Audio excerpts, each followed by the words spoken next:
Okay, so today is January 2019, January 4th, 2019, I believe, Thursday,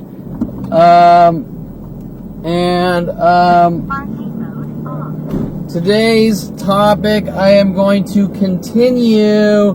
This is going to be Kevin Perlman's behavior continued.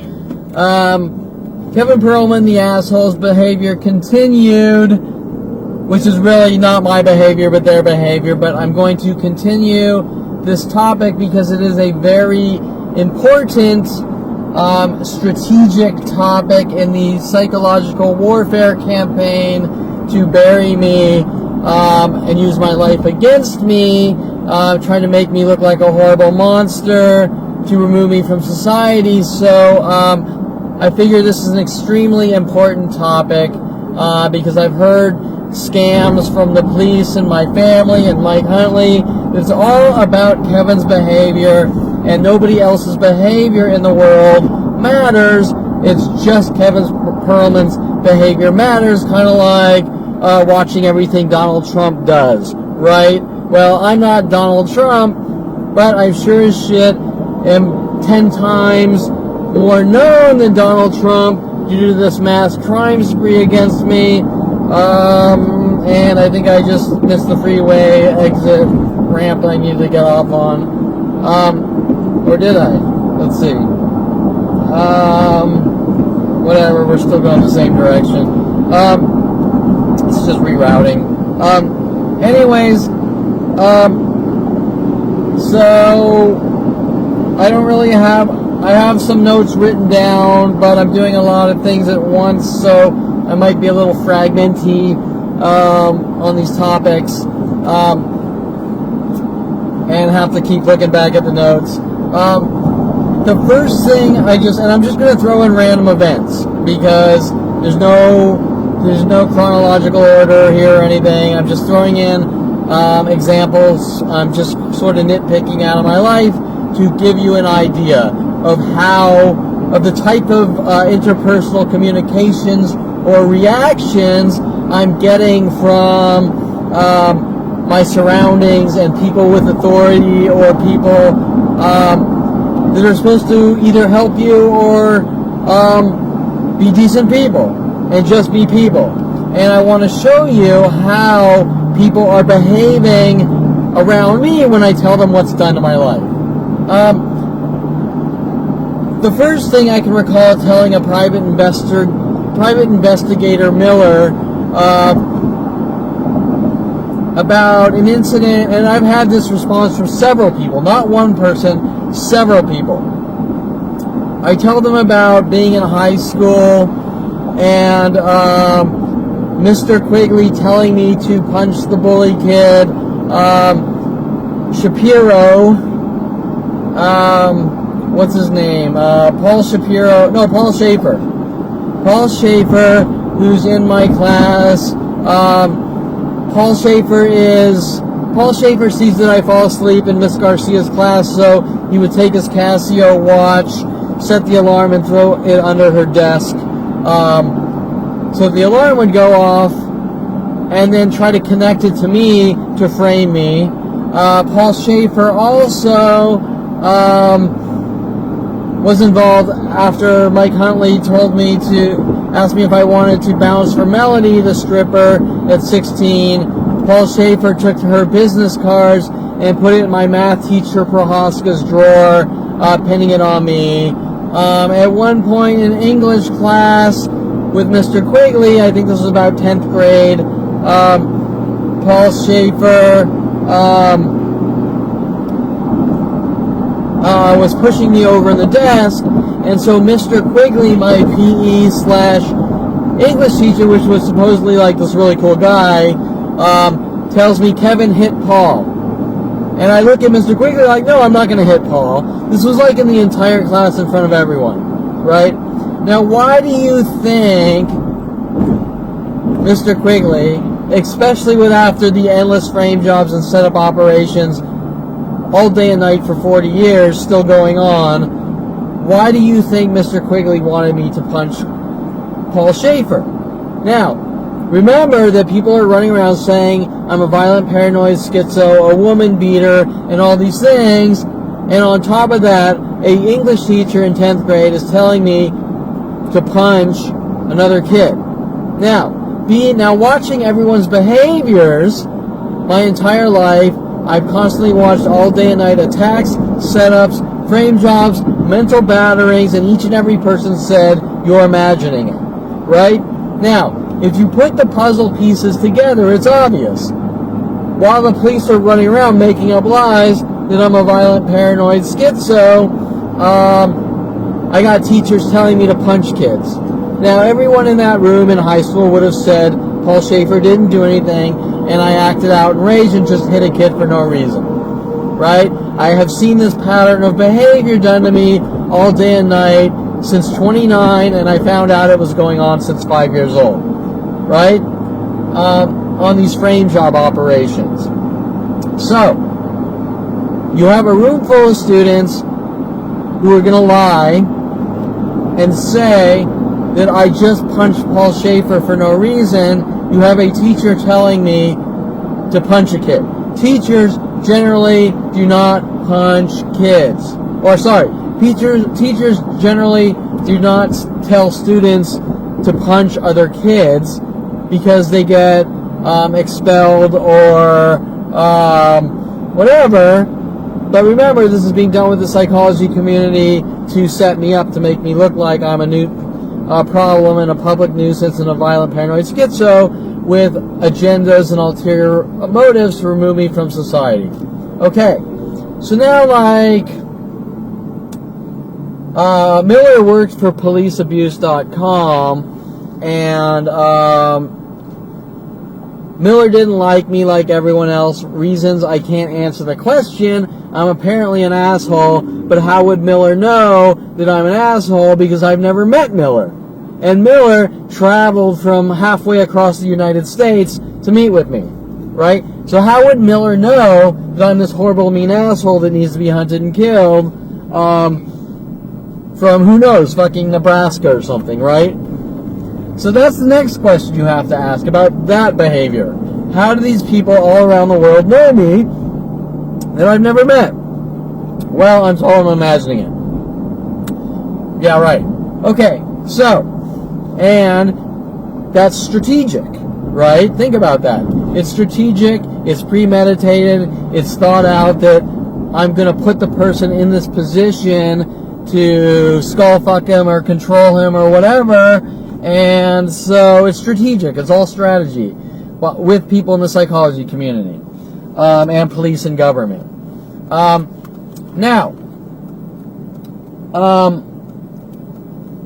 I tell Miller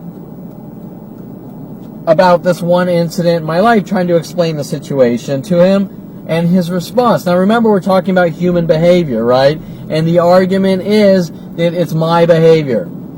So, I tell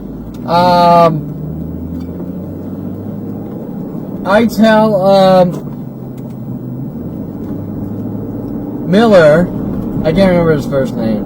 I tell Miller that, look, these are the types of things that are being done to me to set me up and frame me. Now, Miller wasn't mad at the teacher. At no point did Miller think, and I get this response from the police as well and everyone else, okay, which is strange. At no point was Miller ever angry at the teacher. At no point were the police ever angry at the teacher. At no point were anyone in my family mad at the teacher for trying to set me up and get me to hit students and make me look like violent, paranoid schizos. The only thing that Miller was mad at is that I didn't instantly go to the principal and tell the principal. Okay? Now think about that. Should I have told the principal?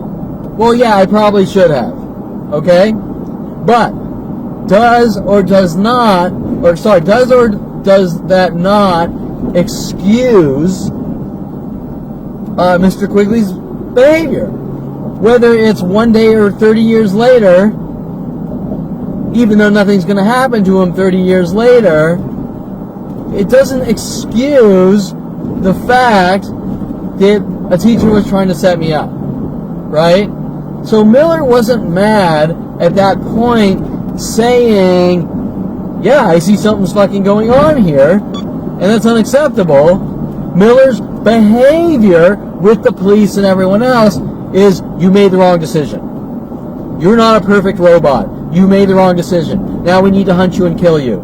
There's no place for you in society because you made the wrong decision. Okay, but now let's take this out of some kind of textbook, black and white world, right? Let's put this into reality. And let's talk about the human behavior in reality, okay? Because we all know that when someone writes something down on paper based on theory, it doesn't mean jack shit. Example, if I were to walk up to you and ask you if you're in a room and a guy walks in the room shooting a gun at everyone, what would you do? Now, you might tell me, well, I might duck or this. Or you might even tell me, well, I'll jump over the counter and hit the guy in the back of the head and grab the gun, right? Or if I ask you, if that situation occurs, would you show fear or would you be a brave, strong person, like a superhero? And you might tell me, yeah, you know, I think I would be pretty strong and I wouldn't be scared. Okay? Now, I'm going to tell you right now that that answer does not mean jack shit until you are in that situation. And you are not going to know how you are going to behave in that situation. Right? So just because you write some stupid thing down on a piece of paper saying, this is how I would react, or someone slides you a piece of paper saying, this is how you should react, and if you don't react this way, you've committed a crime and are unfit for society, you're going to say, that paper doesn't mean jack shit. That paper doesn't tell you anything about people, how people are going to react. You can't look at a piece of paper and know how you're going to react. There can't be a set of guidelines that takes out of the equation fear, strength, bravery, circumstances from your childhood, whatever. You can't know. That guy that thinks he's going to jump over the counter, hit the guy in the back of the head, and take the gun is probably going to cower in a little ball. He's not going to know, right? You don't know how you're going to react until the situation occurs. Now, the point I'm getting at is people aren't mad at you because someone tried to set you up and you didn't say anything because you didn't know what was going on, right? That's my point. Okay, now,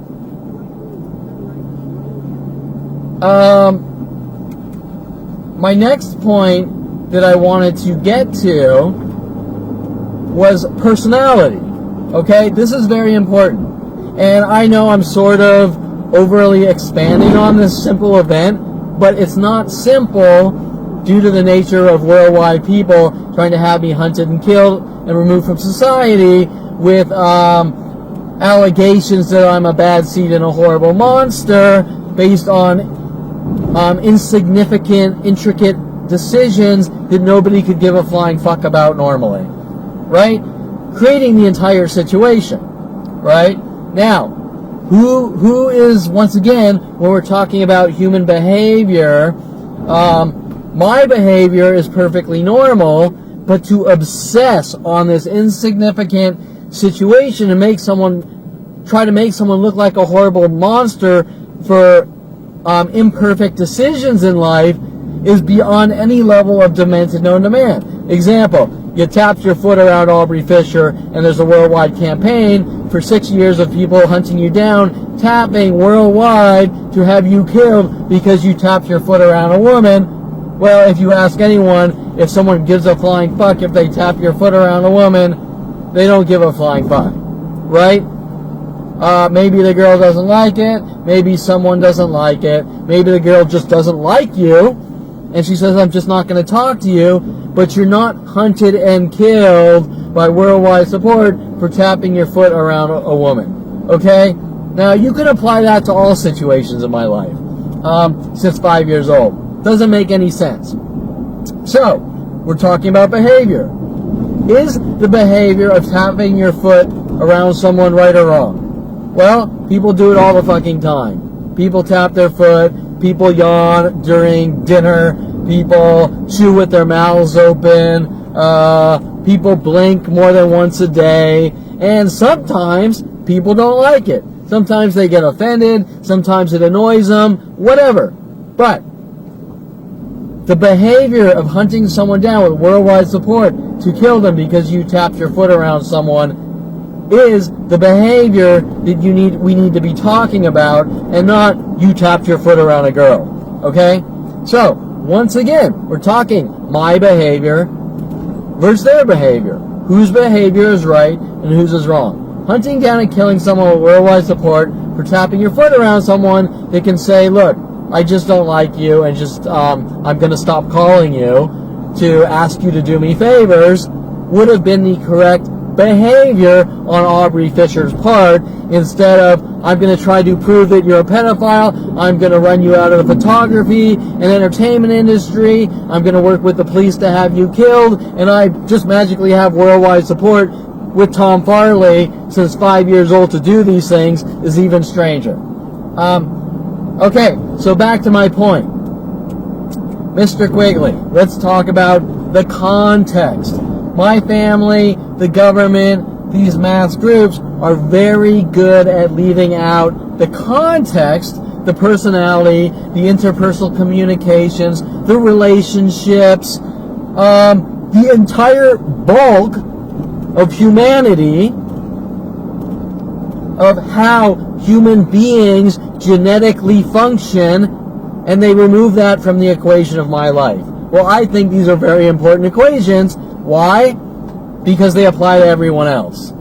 Now, why don't they apply to Kevin Perlman, but they apply to everyone else? Well, these are very important questions that go to strategic psychological warfare operations, starting at 5 years old, with the government, police, psychology community to remove me from society, try to skull fuck me to death, and then make me think that I think differently. Well, I do think differently than psychotic murderers. You are right. I do think differently than those. So anyways, Mr. Quigley was like the cool PE teacher. Everyone loved Mr. Quigley. Okay? I thought Mr. Quigley was a great guy. I didn't know him personally, like, we didn't go out, hang out, and smoke weed, and go out to dinner or anything, but from the, he's my teacher, and he's really fun-loving, cool guy, yeah, definitely, we all thought that, right? And he probably was, until approached by the psychology community and told to remove me from society. Now, Mr. Quigley is in my English class, and all of a sudden, the guy that's never done me any harm slips up, right? He makes a mistake. He makes a boo-boo. Okay, now if I was like my family and the people that were my friends my entire life, I would pull out an Uzi and blow them away, right? You told me to punch,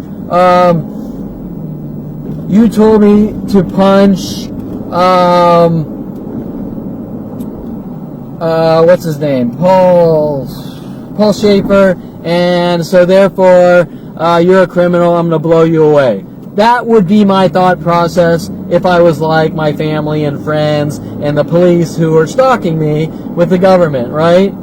And the psychology community. But no, I'm not like that. I'm a human being who bases my decisions on interactions and the bulk of my interpersonal communications, right?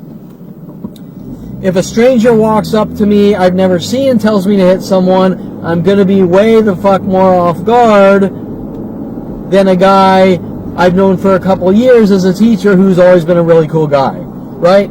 So what is my point? my point is that unlike my family and friends with their psychotically murdering black and white personality, who you fart wrong and a bullet goes in your head, I'm the polar opposite, right? The guy's a really cool guy, and I think he slipped up, and that was really strange, and I don't know why he said that, but I'm not going to go half-cocked, blow the guy away or something, right? I'm kind of going to let it slide because I think he just made a really stupid decision, and why do I want to fry some guy's career if he just fucked up once, right? You know, he didn't ask me to molest a girl or something like that. He just kind of said something stupid that was way the fuck out there. I didn't know it was linked to an actual campaign to have me killed and rid of the world. So there. So now, my behavior, if you tell me that my behavior is wrong, I'm going to say, you're fucked up. You're fucked in the head.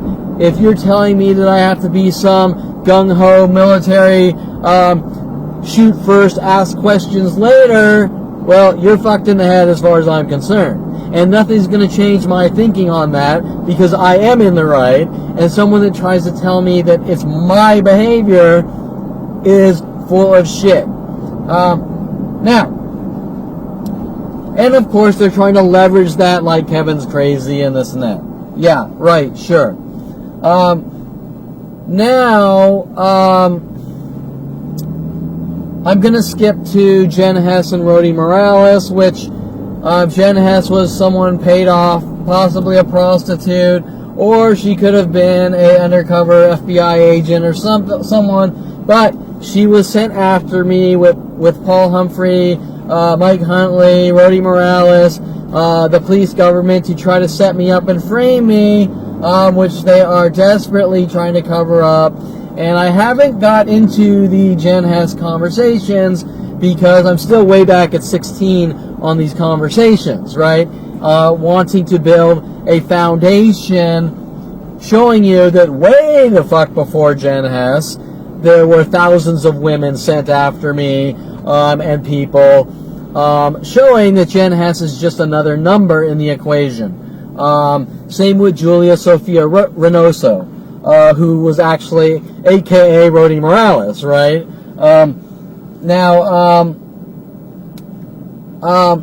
But I'm going to take this one part out of the entire situation with Jen Hess because my entire relationship with Jen Hess is built on the same setup and frame job tactics. So now,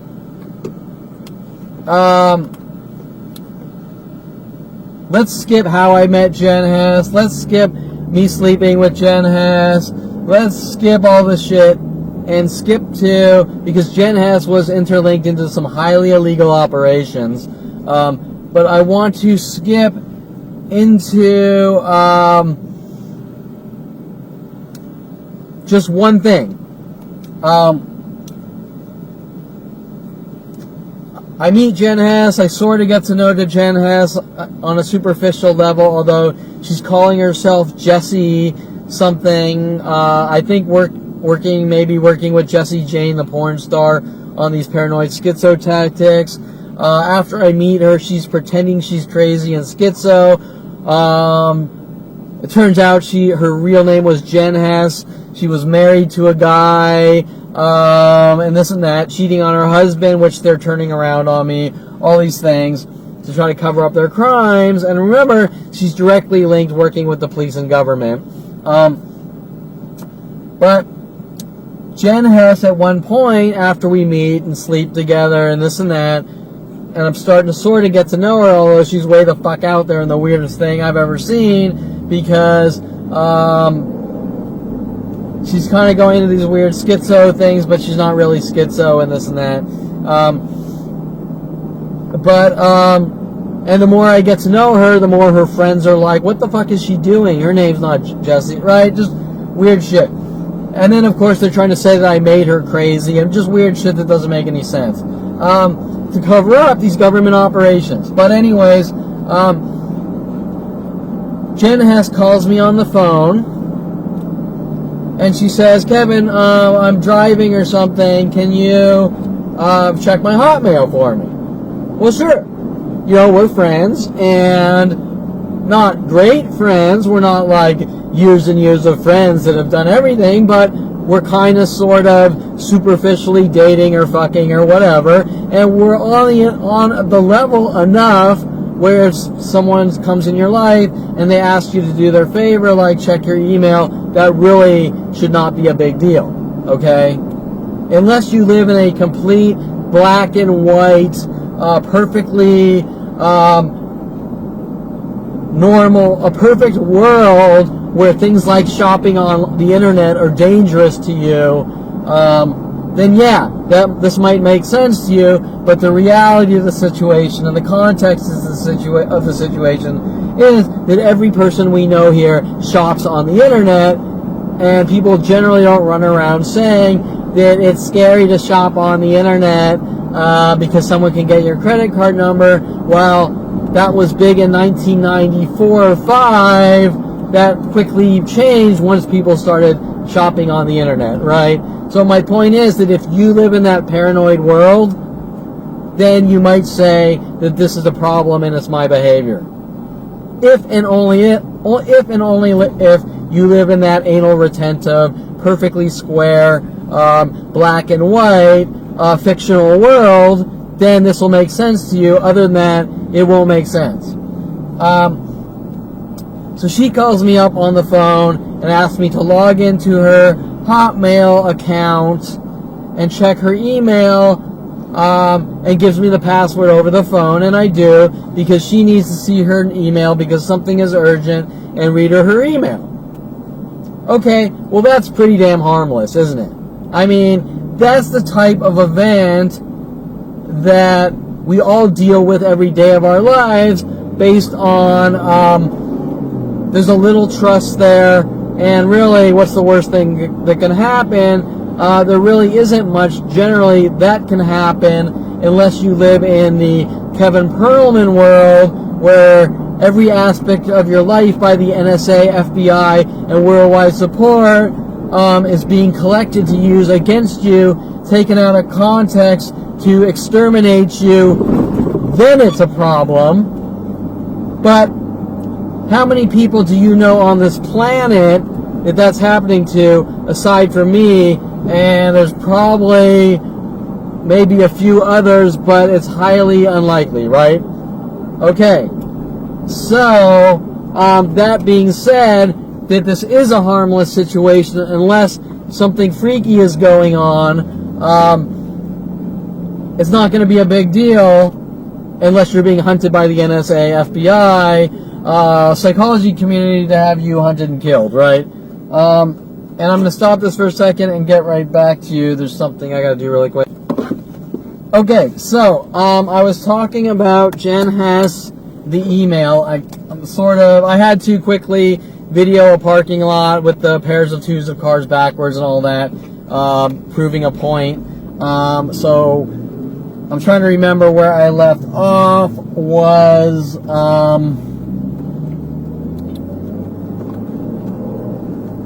let's see.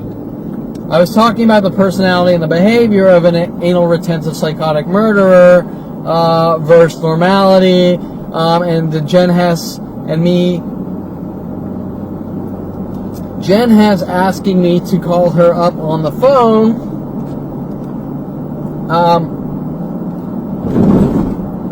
to check her email.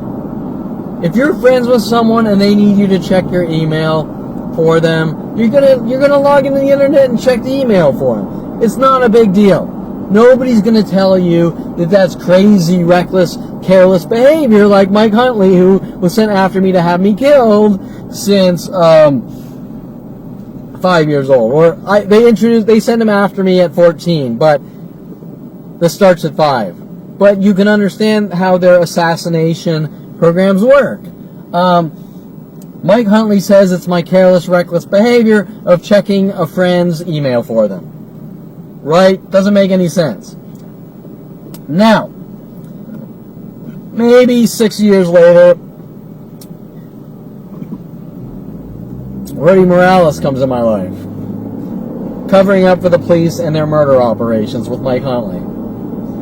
And Rody Morales is driving around, and this is where the coincidences and the twos comes in.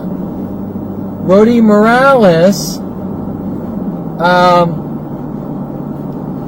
calls me up on the phone and says, Kevin, can you check my Hotmail? Now, I'm not connecting the dots and counting like they do how many times someone's doing something. For example, they probably have NSA records on me on every parking lot, every parking spot I've ever parked in, and how many times my entire life since 16. No joke, okay? Well, me, I'm a normal, sane guy. I don't generally do that unless I'm forced to from psychotic murder trying to kill me or something, right?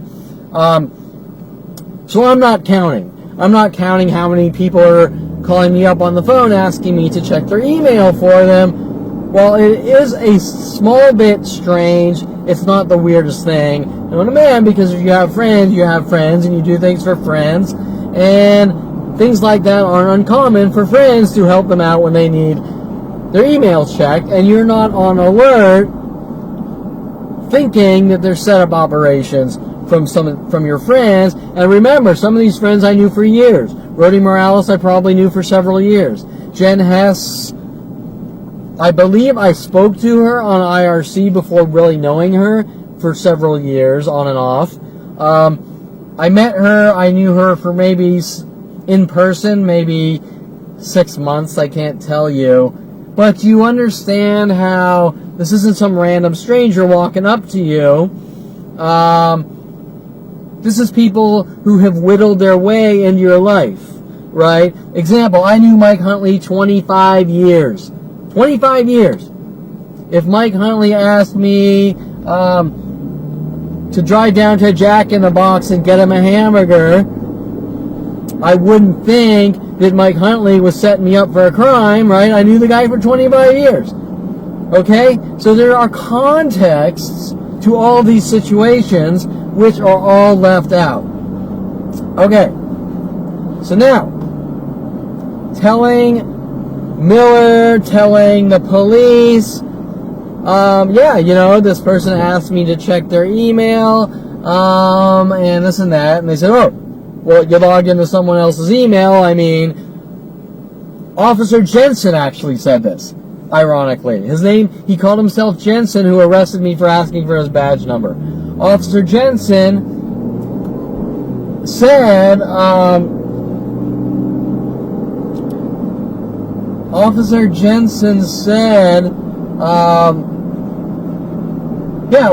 someone asked you to check their email, and you should.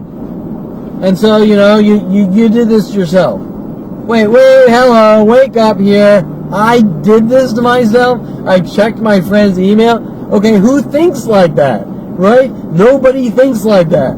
Your friend asks you to check for their email, and it's your behavior because you're doing stupid, careless, reckless things?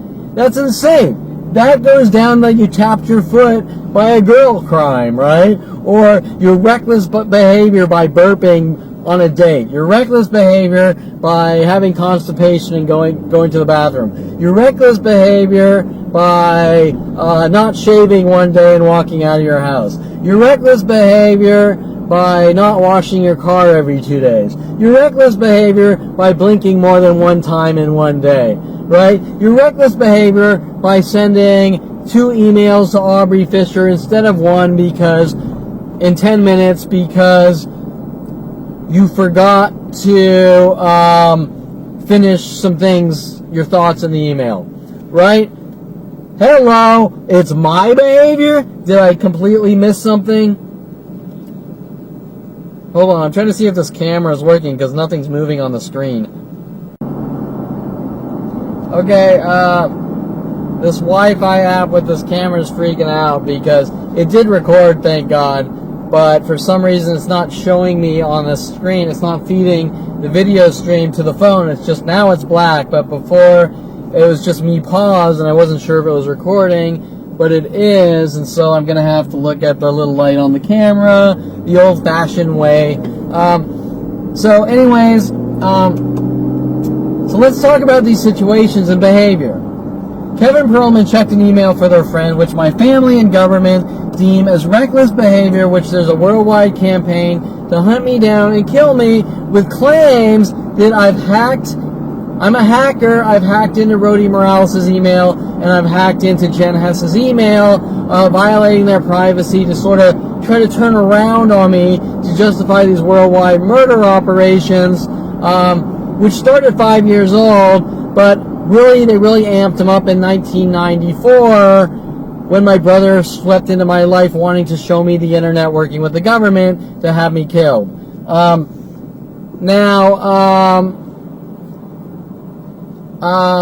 Rody Morales came in, 2000 or something, I'm not sure, and Jen Hess a few years before that. I'm not sure the time frame. I know I moved back to California in 98 or something, and Jen Hess was probably there around 2000, and then Rody Morales came in several years after, trying to solidify their murder operations with the government. My point is that checking someone's email for them is done all day and night, and nobody gives a flying fuck. So what is going on? But more importantly, this is where things get strange and don't make sense. My father is pissed off at me for checking people's emails for them and things like this. My father's entire office is mad at me, saying I'm a hacker, hacking into people's emails with their hundreds of thousands of lies, starting at the age 14 to 16. Even so much so of Patty Guggen working with my father to put bullet holes in his 300E Mercedes because my father didn't like a Grateful Dead watercolor painting of a skull character with a cowboy hat pointing a gun, which I didn't have the cowboy hat, and this cowboy hat has nothing to do with the artwork. I just like the hat. And trust me, every hat I've ever owned, my family has spazzed out about with their, you're not allowed to wear a hat, or you're not allowed to wear hats, shoes, clothing, or anything else, or it's a crime. But you can understand if my father's putting bullet holes in his 300E Mercedes because he didn't like a watercolor painting of a Grateful Dead character, what's next, right? Okay, so, the questions, once again, we're back to behavior. Well, is it my behavior for being a good, decent friend and checking their email for them when they call me up on the phone? Or is it the behavior of a family running around hinting that you're a hacker and hacked into someone's email account and that's unacceptable and we're going to put you in jail based on violating my privacy by putting spyware on my computer and trying to get whatever they can to use against me? Now, any way you cut it, it's their behavior. Example, let's say Jen Hess never asked me to check her email, but they have spyware on my computer. Wait a minute. Why does a family have spyware with the police, government, NSA, FBI on a 30-year-old's computer, right? Why do they have spyware on my computer? What is it they're trying to get from me, right? Okay, whose behavior? My behavior? Do you see me putting fucking spyware on people's computers? Hey, will you be my friend so I can put spyware on your computer? Hell fucking no. If I had kids, would you see me putting spyware on their computer? Hell no. Especially after 18, right? Okay, so remember, we're talking about behavior, and it's Kevin's behavior, and Kevin's a horrible monster. Well, how is it my behavior? Okay, if any of you, I'm sure you have seen the movie The Fockers, right, with Ben Stiller? Wait, Ben Stiller? Yeah. The Fockers. That is kind of like my life times a billion, okay? Now, remember in that movie how crazy he got from a family, mostly the father, just doing demented shit, right? A paranoid ex, like CIA father doing demented things, right? Remember how it was like, just fucking leave me alone. I'm trying to be a good person, but, leave me the fuck alone already, right? Well, that is my life with a giant mass worldwide conspiracy. And it's been going on since 5 years old, although I didn't really realize it was going on until 29, when it was you're a dead man and you're a horrible monster and a bad seed, right? So, once again, we're talking about behavior. Well, if you were to watch the movie The Fockers, and you were to look at Ben Stiller's character versus De Niro's character, whose behavior would you say is right and whose behavior is wrong? Right? Okay, so I had to do another parking lot. Where was I? Oh, The Fockers, right? And the sun's in my head. Okay, so the movie The Fockers, right? The father was insane, just this crazy man. This guy's trying to date my daughter, and he's just going crazy in paranoia with his like CIA tools, right? Well, imagine that like amplified times a billion since 5 years old, right? And every person you're in contact with all working together, right? That's a good analogy. So we're back to your behavior, and you're careless and you're reckless. You need to believe everything everyone tells you, or you're a bad person, and it's your behavior. If you meet people on the internet and they say, give me $1,000 because I have leukemia, and I'm not going to talk to you on the phone or send you a picture or anything, even though you still wouldn't give it to them.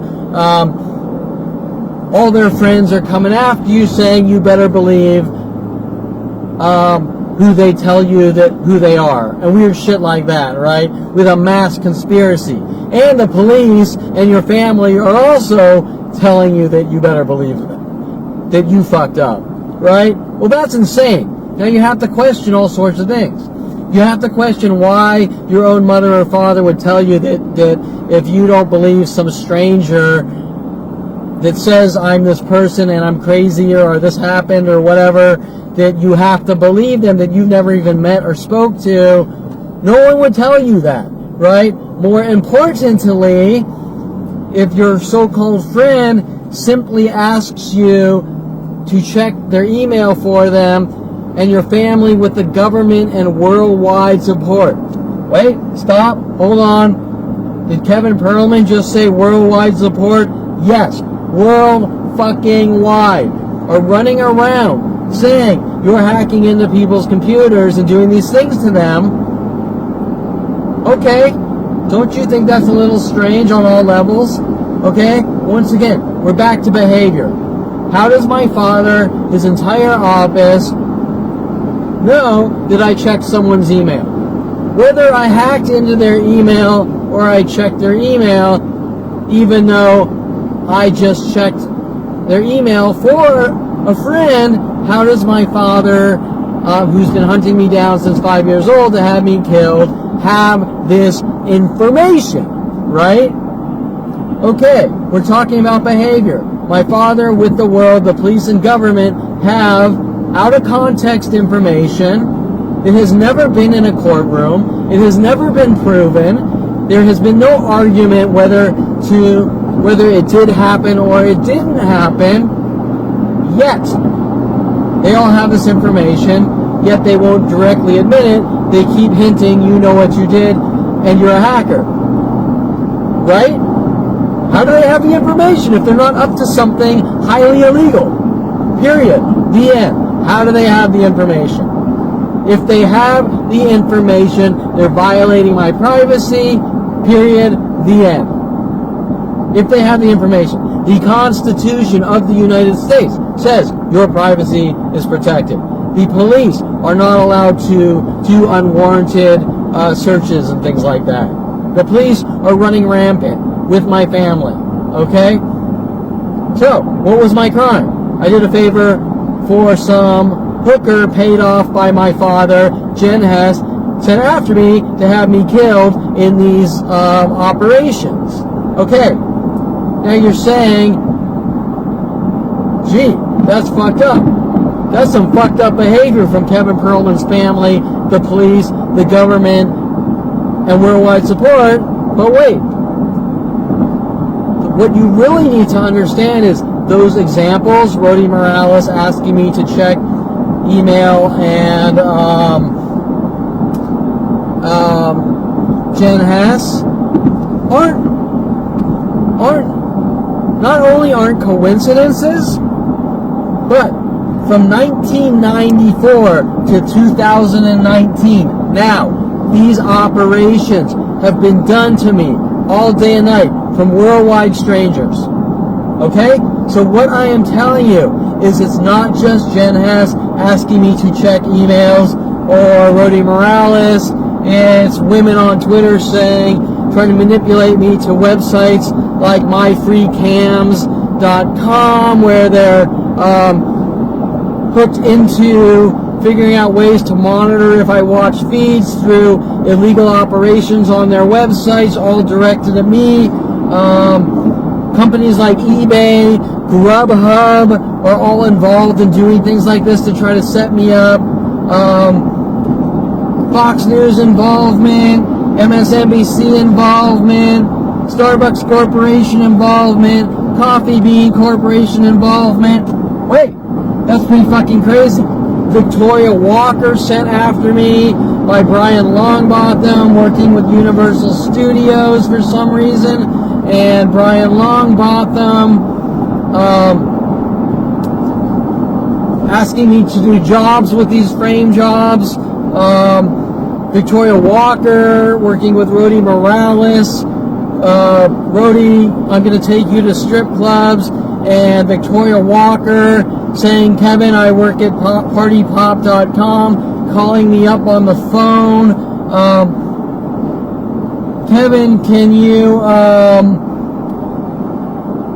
check partypop.com on this webpage where a girl, a stripper or escort's name, Stephania, pops up on my web browser, and then Rody Morales takes me to Foreplay, and Stephania follows me to Foreplay, so that why?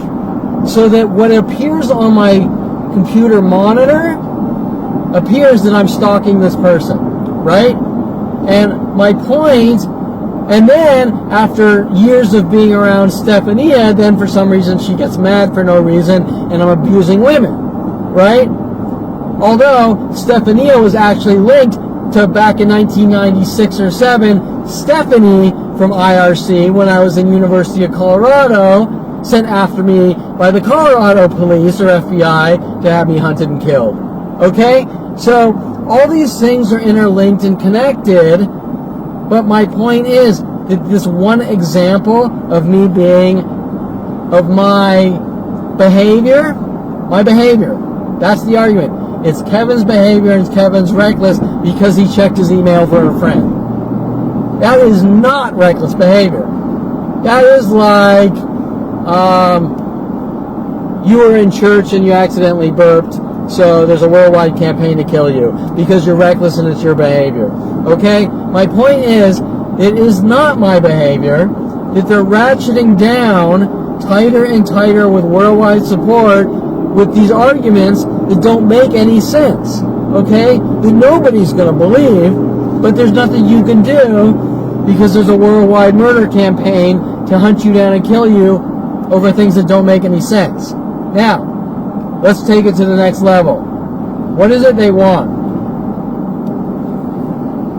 Well, they want me running around saying things that don't make sense. They want me running around looking crazy. To why? Make it look like it's my behavior. Okay, example. If I'm running around going, the government's after me because I checked my friend's email, you're going to say, you flipped out, dude. You're fucking, you just went crazy, dude. You're paranoid, dude. Nobody's coming after you for checking someone's email. Right? Okay. What are some other ones? The cops who tried to break in my house a couple nights ago, which are on surveillance video, with Allied Security and other security companies have told me that taking pictures of people or taking pictures on private property is illegal. Okay? Hello? If taking pictures of people or on private property was illegal, security cameras would not exist, photography would not exist. And Allied Universal hinting about Universal Studios and some of Brian Longbotham's frame jobs at Universal Studios. Can you imagine being told it's illegal to take pictures at Universal Studios or Disneyland? I mean, every fucking yabo, every tourist has a camera and a video recorder at Universal Studios and Disneyland and these theme parks, right? Can you imagine being told it's illegal to take a picture of a person or on private property at Universal Studios or a theme park? You'd be like, did I fucking miss something? I just took a picture of my wife and there's 1,000 people in the frame. Did I just commit 1,000 felonies? Yeah, hello. Okay, so when this Allied Security guy told me it's illegal to take pictures on private property, I also have death threats from Officer Toro at Encino Starbucks, not really his real name, but a LAPD officer told me that if I ever take a picture of a person, he will exercise the law in his own way. What do you think that's really about? Do you think that's about me breaking the law by being on Universal Studios property and taking a picture with a camera? Or do you think it's about me having incriminating evidence of a murder operation? Hello, wake up. Okay, so 100 feet, turn left toward Russell Ranch Road. Okay, I see what I did. My volume was off, so it wasn't telling me anything, and I wasn't looking at the GPS. Okay, so my point. Left toward Russell Ranch Road, then turn right. My point is that. So now, what do they want me doing? While blackmailing me, threatening my life, and trying to have me killed, with the police, government, telling me to not get any proof of the crimes, basically, although this starts with photography way before. Toward Russell Ranch Road, then turn left. This starts way before I was documenting these crimes. Road, then turn left onto Russell Ranch Road. This starts when I got into studio photography. Road, then sharp left onto Rodero Canyon Road. Sorry. This starts way before I got into studio, or way before I was documenting the mass murder operations against me. It actually starts when I got into normal photography in college, and then I got into studio photography and other types of photography. But as the more they came after me for having a camera, why? Because they don't want anything incriminating against them. The more I started documenting the attacks, right? Left onto Rodero Canyon Road.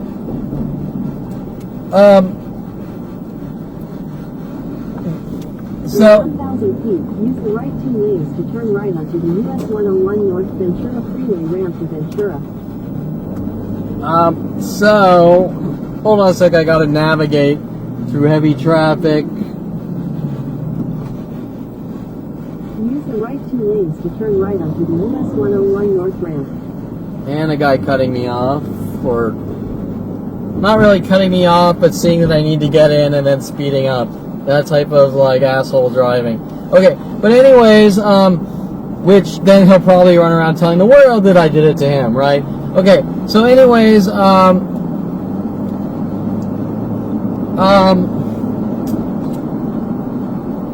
point is they don't want me having a camera for some strange reason. Isn't that strange behavior? I don't want you having a camera on private property. I don't want you having a camera at Universal Studios. I don't want you going to the beach and taking pictures of sunsets. I definitely don't want you doing studio photography shoots. Okay? Why? Well, the reason why is because all these events worldwide are all connected in illegal operations, so anything I get on a film plane, so to speak, almost everything will be something incriminating, right? Example, when models were contacting me off Model Mayhem to work with me, they were all working these crazy operations to make it look like I was stalking them and things like that, right? So last thing you want is to stalk a guy and be on their film plane, which is pretty stupid to contact someone saying do a photo shoot with me if you don't want proof of them being in your life, right?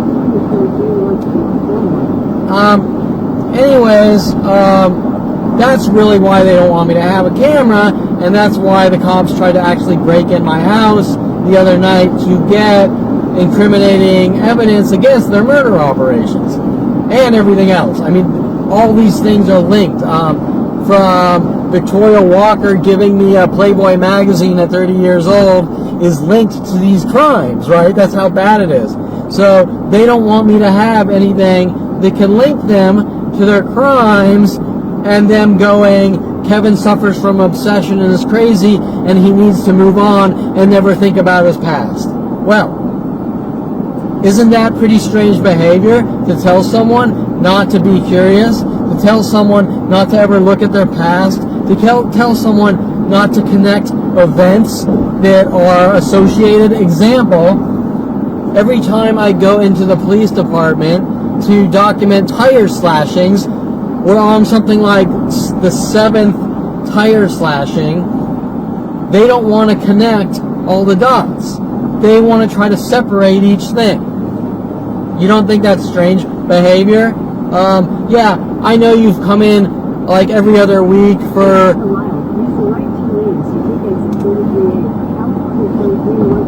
I know you've come into the police station for like 15 years, once a month, reporting crimes. Don't you think something strange is going on, Mr. Police Officer? Hello? Okay, so whose behavior is it? Mine or a police officer that can't connect the dots that the same guy comes into the police station every week with mass crimes against him? Now, what they're going to tell you is that they're trying to show me who I am based on a completely different situation, right? Example, all these people that came after me since 5 years old, they were different people. They were different people who I had never met from different areas all across the world with different tactics, okay? You cannot classify, this girl here tried to set me up for breaking and entering on IRC, this girl came out from Nebraska with a friend trying to prove I'm a stalker, right? They're all different situations, but they're all working together. Now the cops, if the same guy comes in, me, every month with a new crime against me, the same guy, not different random strangers from all across the world, the same guy comes in, this happened, that happened, guy just told me I better not tell anyone or he'll kill me, whatever. And the cops refuse to do anything about it. They're aiding and abetting a mass crime, but more importantly, they're trying to turn around on me saying it's Kevin Perlman's behavior because he couldn't figure out that random strangers from Australia, Africa, Japan are all involved in a mass conspiracy. Hello, most people aren't going to connect those dots because that doesn't normally happen unless you're like Donald Trump, right? Or someone of that magnitude who makes billions a year. Someone who's on the news every day, right? So they're trying to give me this disinformation and tell me I don't know how the world works with my father and try to make me look crazy, but from the facts, from the context of the situation, from what I am explaining here, whose behavior is perfectly normal and whose is not. My behavior is on the level, and theirs is beyond any level of shady and criminal and murder operations known to man. Okay, there is no discussion. Hence, why I'm not allowed to specifically talk about the situation with people. Because there is no argument. The entire situation is absurd to begin with. It's like something out of a Naked Gun movie, right? It's so absurd that you would be like, it can't happen. It's just so out there. It's like, you walk up, you're in a restaurant, you sneeze, the guy says, you try to kill me, 100,000 chainsaws come out, and you're looking at the situation like, is this really happening? Is this a fucking movie? This is so strange. And if you were to make a movie out of it in a comical way, you would laugh your ass off, right? But this isn't a comedy. This is real life, and this is happening. Okay. Anyways, my point was the behavior of putting spyware on people's computers, then saying he's a hacker, he needs to be watched. Lorena Escobar's words, it's what you're doing in the privacy of your own home, which is nothing wrong. She's just a piece of shit, paid off to have me killed by my father. Shows that they're involved in highly illegal operations, kind of like the movie The Fockers, but this is real life, and their intent is to have me hunted and killed, and the more I find out, the more they want me dead and gone, right?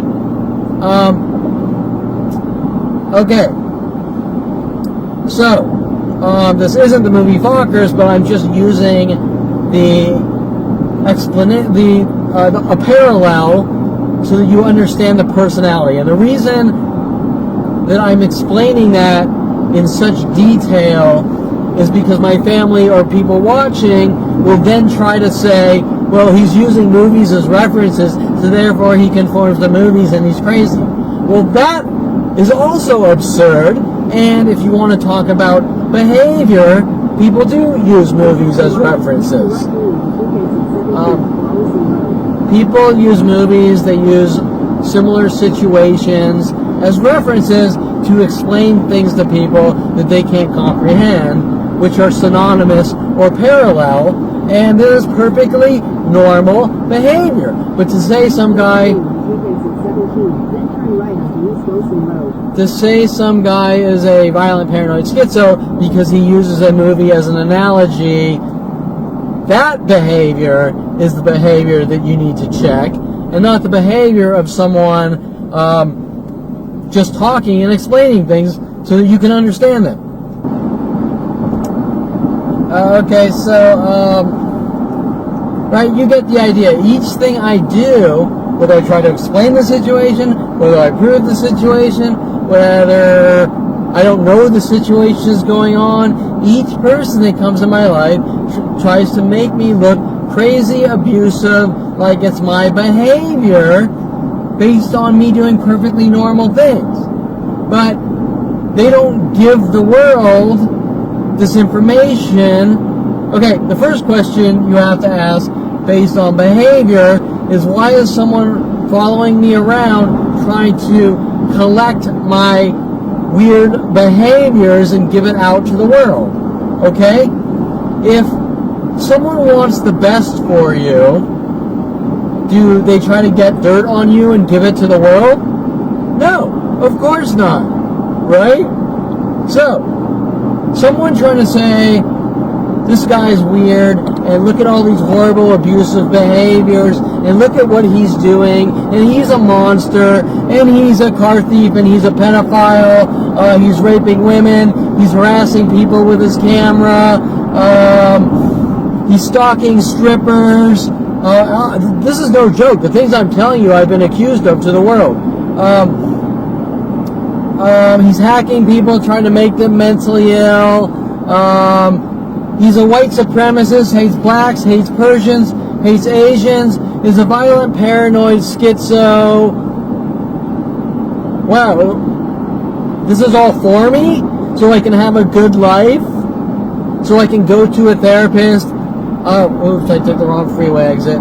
So I can go to a therapist and tell them that I'm a white supremacist, and I bashed people's skulls in with baseball bats and all these things that don't exist, because remember, I've been told that I have to confess to what I've done. Okay? My father's words, you know what you did. My mother's words, my past caught up with me. They keep making up newer and newer accusations every week. Why? So I can have a good life? So I can make up lies of things that aren't true? So I can go to jail and be locked away in jail cells and mental institutions and have worldwide people hunt me and kill me? So that I can have a good life? No, hello, whose behavior is it? All I know is I turned 29, found out there was a worldwide campaign to kill me, met with Mike Huntley's "You're a dead man" with the police, and we're going to have you killed. And I find out that starts at 5 years old. Okay? So now, what's it about? I can't tell you, but these are clearly government kill operations since 5 years old. Okay, so, behavior. What kind of person invests 25 years trying to set up and frame their friend all day and night, 24/7, which would be Mike Huntley, but also Tom Farley spent 30 years, and Paul Humphrey also spent 25 years, and Adriana Olivares spent about 4 years, and Steve McPike maybe spent 4 years, and Brian Longbottom spent 15 years. Wait, we're talking about behavior now.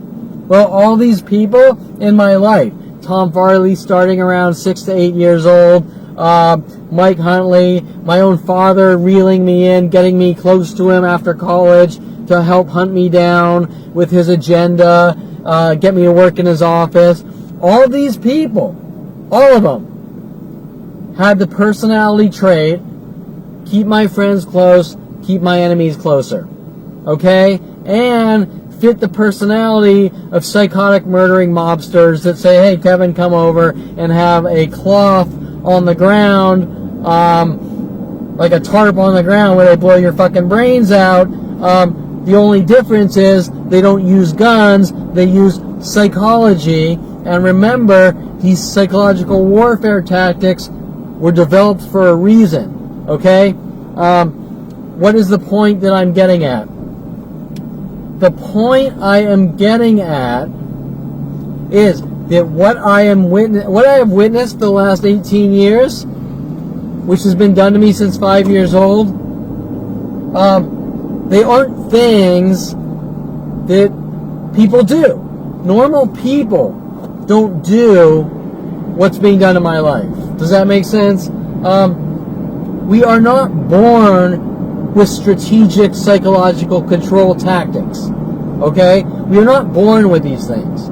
They have to be given to people by people who study human behavior, and they have to be given to them to do in mass groups, packaged for a reason. You're not born learning about, for example, how to control people with trigger mechanisms or torture people by pushing trigger mechanisms with mass groups. Do you understand what I'm saying? You're not born with this knowledge, and they don't even teach you this knowledge in college, right? So, how do all these people who are doing these things in my life know what to do and how to do it, and how are they packaged and given out to mass groups, right? Where's the education coming from? Does that make sense? These things being done to me, they don't happen. They can't happen. I mean, yeah, you could meet someone abusive and go, I don't like that guy, and walk away, but mass groups using strategic psychological terror tactics in a thought process it is unheard of, that you could not know from human life. They are designed to torture and kill. Don't happen. You do not have this knowledge. You have to be given this knowledge. Now, where could this knowledge come from? Well, it's got to come from someone with a psychology degree, right? And someone who is linked to someone high up in like NSA type of operations, probably in some kind of psychological warfare operation that I have no proof of, but I've seen firsthand for 18 years mass groups hunting me down to kill me with psychological war tactics, which start at 5 years old. Okay? Well, you don't get this education from a psychiatrist. Even the top level psychiatrist doesn't know this shit. But someone that studied how to control, manipulate, and kill someone in the military would have knowledge of this type of thing, and now the type of thing I'm talking about is very disturbing, and I have no physical proof of this. The only proof I could tell you about military operations is Edward Snowden coming forward with NSA, which we all thought were wives' tales and turned out to be true, which is scarier than fuck, right? Because what NSA is doing, once again, let's talk about human behavior, is based on psychotic paranoia, okay? NSA are a bunch of psychotically paranoid control freaks. Now, if things like NSA exist, you can bet your ass that psychological warfare campaigns exist, except psychological warfare campaigns were derived by people like Adolf Hitler. Now, we fought against Adolf Hitler, saying what Adolf Hitler was doing is wrong, and then here we are, I'm the living proof that I'm being hunted with you're different, and we're going to kill you by the United States government of America. We are not in 1940 Germany here. I have no proof of this, solid proof, but what I can tell you is that if NSA are data mining all of our lives in their angry, enraged paranoia and claiming it's for the greater good and terrorism, bullshit. It's not for terrorism, it's for paranoid people in our government who have to know everything the U.S. citizens are doing, and it's not about stopping terrorism. That's just a cover-up excuse, just like Edward Snowden talks about. It's like Obamacare. Obama will tell you all these great things about Obamacare. Why? Because he has an agenda to pass a bill and get something in the government. But does that mean that what Obama tells you is true? Right? Now, if you believe that everyone in the U.S. government are good people, then you have a serious reality problem. So let's go back to behavior and examples, because I think that explaining the Jen Hess and Rody Morales, will you check my email, which no one normally could give a flying fuck about, is not a horrible behavior, but hunting someone down, trying to kill them for checking their friend's email for them with worldwide support is a serious issue with behavior in conspiracies and mass groups. So let's see what else I've written here. In my convo notes.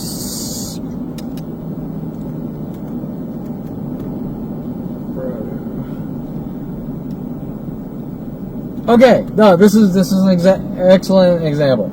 Okay, 1991, I graduate Calabasas High. My family has me go to these college counselors, which seems kind of strange now, because most people just pick what college they want to go to. They give me like 3 schools in the U.S., and they give me Southern Oregon State College out of the U.S. I take their advice. I look at some colleges. I like Southern Oregon State College because it's different from California and something new. Okay? Little did I know I was being set up with these frame jobs to try to make me look crazy. I go to Southern Oregon State College, and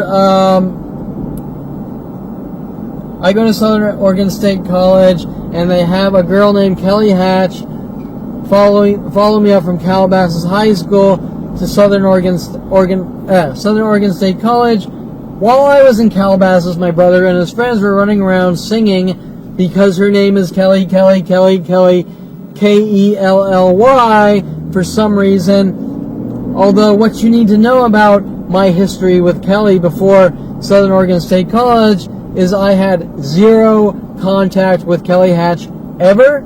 I was never friends with Kelly Hatch. I never spoke to Kelly Hatch. I never had any interactions with Kelly Hatch. Nothing. I did not know her. Other than a visual from maybe seeing her around once or twice on campus. Zero contact. Nothing. Kelly is sent after me to follow me up to Southern Oregon State College, where it turns out Kelly must have fit the profile of a government, someone young that could be manipulated by the government, right? As like a narc or something, right? So Kelly Hatch follows me up to Southern Oregon State College with the FBI, police, government, NSA to rid me of the world, remove me from society, and the whole time working on me, I didn't even know it. So once again, Kelly Hatch is trying to get whatever dirt she can use against me. Now, I'm not going to tell you I wasn't maybe a little weird or chumpy at 21 years old, because every fucking 21-year-old is a little weird and a little chumpy. And maybe me even a little more out there. Whatever. Now, is it the behavior of someone being a little weird and a little chumpy versus a girl told to follow someone up there with the government to get whatever dirt they can to give to the world to use against them, a normal behavior? Because remember, in most life, we learn from our mistakes, and that's how we grow, right? You're not told you better be a perfect robot or you're a dead man, because everyone would be dead, right? That's impossible. People grow up, they make mistakes.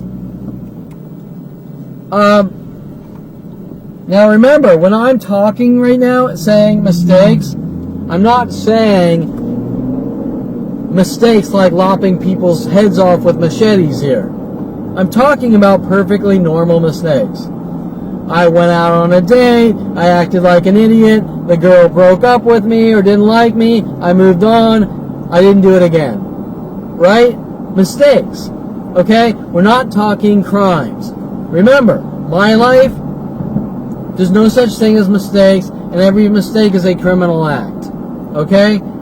And that is weird and strange behavior. Right? That is not normal.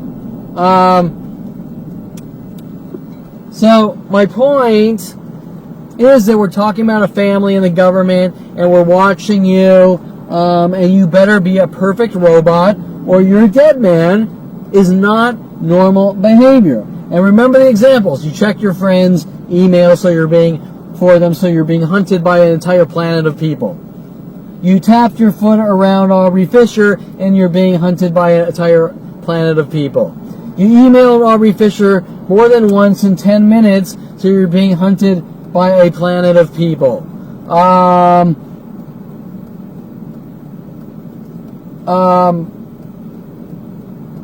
You associated women under the age of 18, like Lynn Junkin, at public IRC parties in a crowded room with people of all ages from 70 to younger.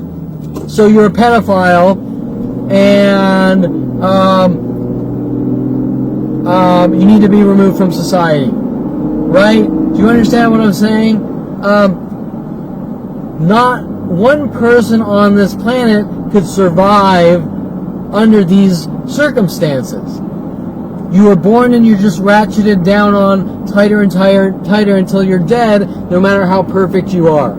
And not by one person, by a planet full of people. Okay? Now we're going back to human behavior. Well, human behavior dictates that there are some very fucked up people in this world. I am not going to disagree with that. But it is usually one of them at a time. not worldwide groups. Example, maybe you meet someone, they're an axe murderer, right? It does happen. It's very rare. It does happen. But if you meet 100 people a week who are axe murderers, how do you explain that? Human behavior, right? Well, the point I'm getting at is these strategic tactics, since 5 years old, people are told to do them to me over and over until I'm dead and gone. And then say Kevin's crazy, Kevin's weird, right? From super subtle ones to super aggressive ones in mass groups. Let me stop this. I gotta plug in more GPS information.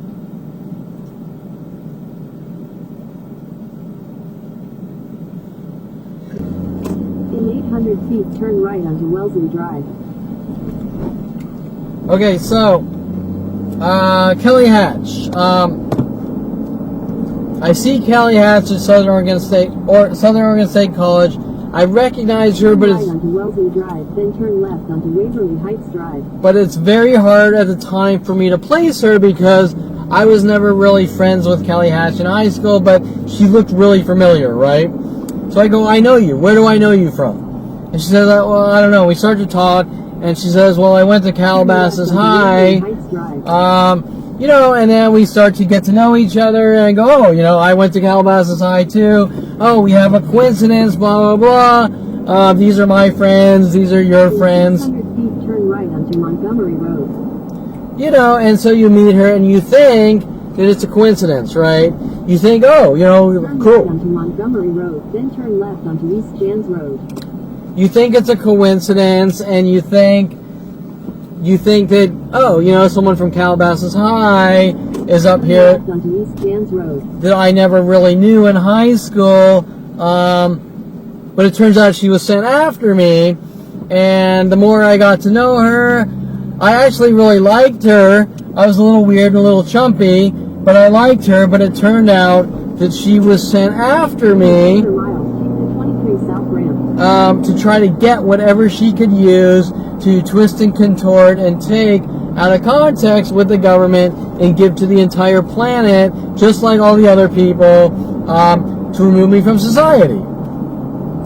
Now, while just like explaining Jen Hess, 23 South Ramp, then merge onto California 23 South. just like explaining Jen Hess and Rhodey Morales, I'm only taking one example. But remember, I talk about Rhodey Morales, Jen Hess, and thousands of other women and thousands of other people.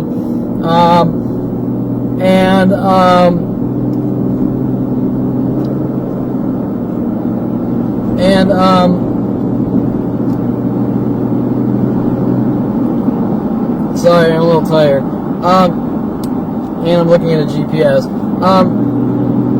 And remember, I give you one example of Jen Hess. Remember, Jen Hess's behavior of these setup and frame jobs and trying to flip me out or make it look like I'm a horrible, mean monster were endless. Rhodey Morales's were endless for years as well. Mike Huntley's endless for 25 years. Brian Longbotham, endless for 15 years.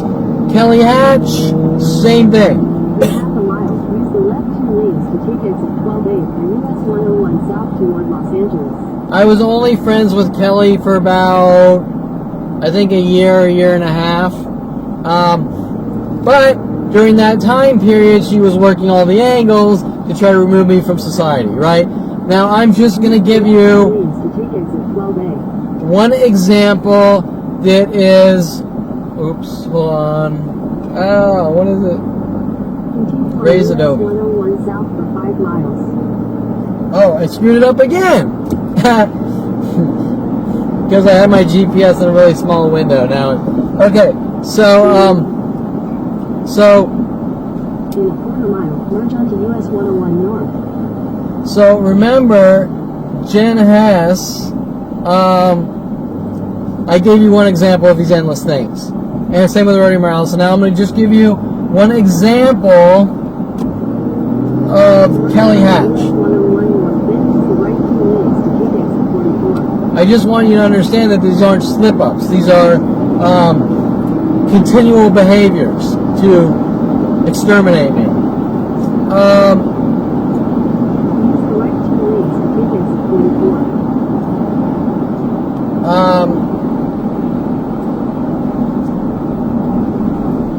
At one point, I'm working on. 1,000 feet, turn left onto South Moore Park Road. At one point, I'm working on a. Onto South Moore Park Road, then turn left onto the US 101 South ramp. Sorry, I'm trying to listen to the GPS and talk on camera. So at one point, I'm working on a car stereo in college, right? And back in the 80s, Use the right lane to turn right onto Thousand Oaks Boulevard. back in the 80s, when you put in a car stereo most of the time, you had like a plexiglass plate, I think. I'm not big on today's stereo technology. I think they call them like a single DIN or something like that. On Thousand Oaks Boulevard for 1 mile. And if you had a bigger one, it's like a double DIN or something.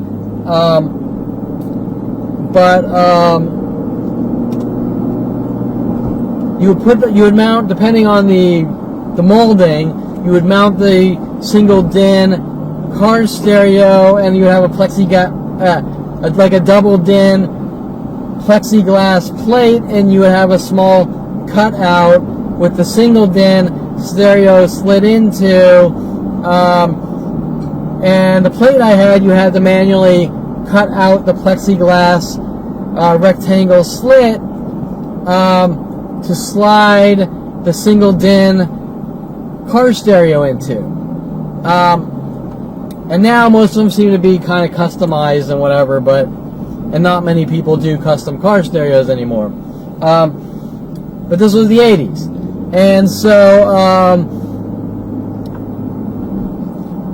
I'm in a dorm parking lot, and I have a mounting plate, and I got to cut out this rectangle slit in plexiglass. In a quarter mile, use the right lane to turn right onto South Rancho Road. So I knew Kelly Hatch had one because I was friends with Kelly Hatch. Okay?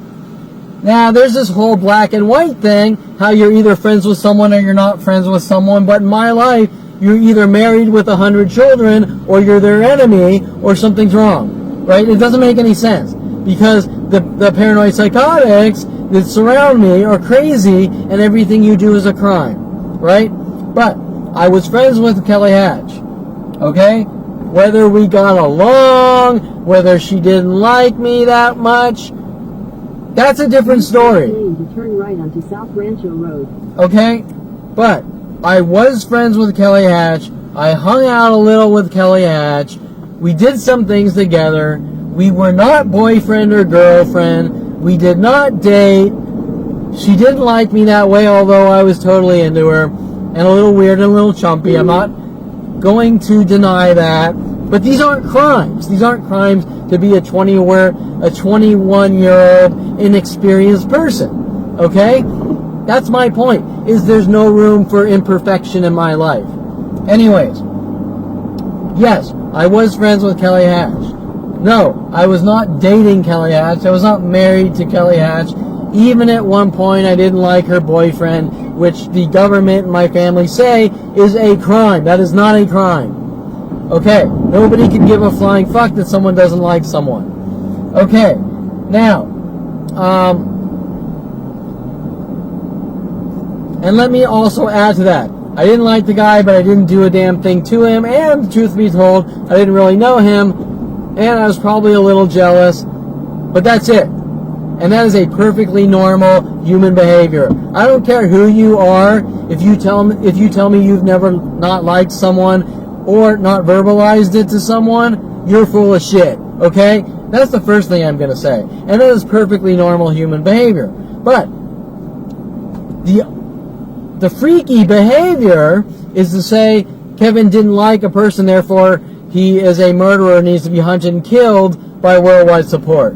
Okay? That is not normal behavior. That is you better be a perfect robot or you're a dead man. Or we're going to dismantle you. Okay, so yes, me and Kelly were friends. I can't tell you, she probably secretly wanted me dead, and being that she was working with the government, NSA, FBI, psychology community, I can tell you that yes, she did want me dead, because normally, if someone doesn't like someone, they say, look, I'm not into you, can you leave me alone or whatever. And it's a done fucking deal, right? Kelly Hatch never said leave me alone. She played this game like I kind of like you. But she didn't like me. She didn't like me. She had ulterior motives. Now why? Why didn't she just say, Kevin, I'm not into you. Can you just, leave me alone? Because they were involved in something highly illegal. Okay, now, I'm putting in this car stereo. Because we're friends, I know she has an art kit, and I know she has an X-Acto knife. I know she's taking classes for theater set design in Ashland, Oregon, Southern Oregon State College, which is geared around the Shakespeare Festival. And so, remember, you have to keep situations in context. And you have to ask about the behavior of why these situations are being taken out of context and delivered worldwide to use against me. Okay, so I asked Kelly Hatch, can I borrow your X-Acto knife? Because how the fuck do I know that she has an X-Acto knife? Am I a psychic murderer? No, because we hang out. I'm in her dorm room. Okay, so, she says yes. And she's downstairs by the TV area, and she says, go up to my room, you know where it is, and go in and get it. Okay, so I go into Kelly Hatch's room, I go get the X-Acto knife, I do my stereo, I give it back to her. Okay, now after this, I'm a murderer, I tried to kill her, and the police are running around. This was back in 91, it's now 2018. The police with worldwide support have been running around trying to set me up for breaking and entering to try to make it look like I exert a pattern of behavior of breaking into people's houses and things like that. Okay? Now wait a minute. Let's break this down. After telling someone this, I can't remember who, it was, oh, you went into someone's room? Whoa, hello there. I have a friend. They tell me to go in their room. Now, back to the analogy of the email with the police. You don't check someone else's email. It's not yours. Sure the fuck you do, every day and night. And if you're married, you're going to be fucking checking your husband's going to be like, can you check my email for me or whatever, right? Every fucking night, right? These are not a normal situations. So my point is that,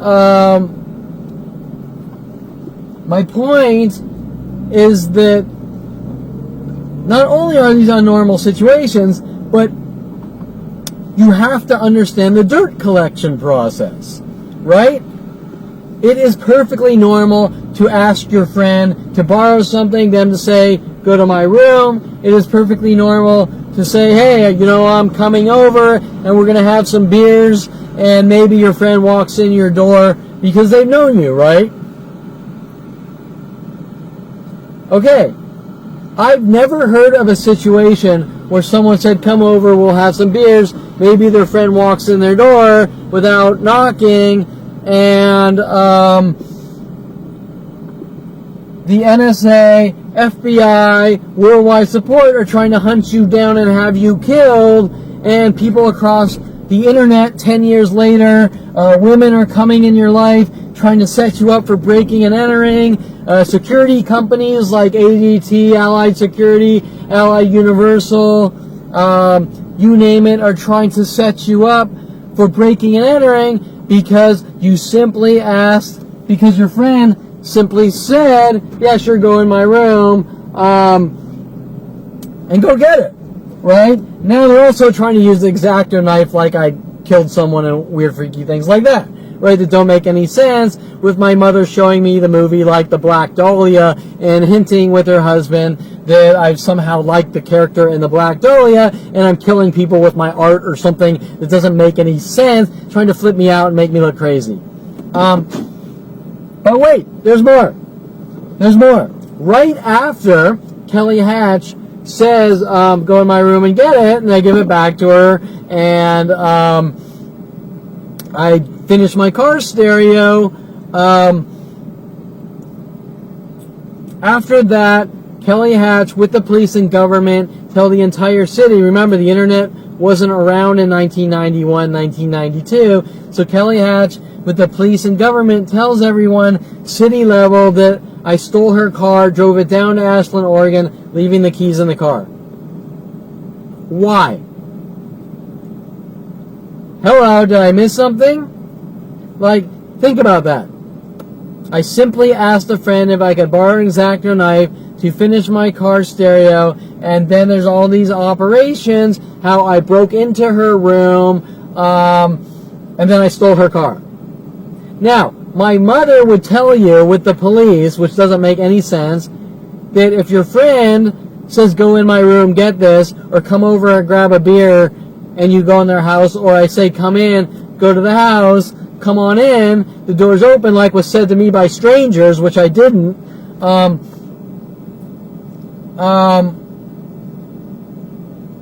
nobody's going to come after you for that.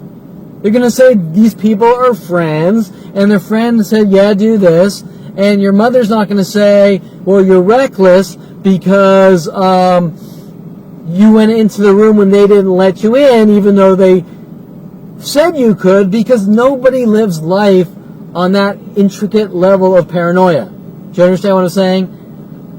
That's perfectly normal. Come over. If Tom Farley called me and I didn't know he was a low-life murdering piece of shit, I would say, come over, whatever, come on in. I'm upstairs working on my photo studio or something, right? That's perfectly fucking normal. Okay, so now the cops in my family are saying, well, you committed a crime because you broke into her room and this and that. No, I did not break into her room. She gave me permission.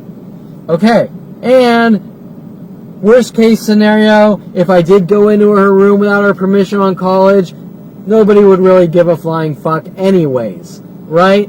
But she did give me permission.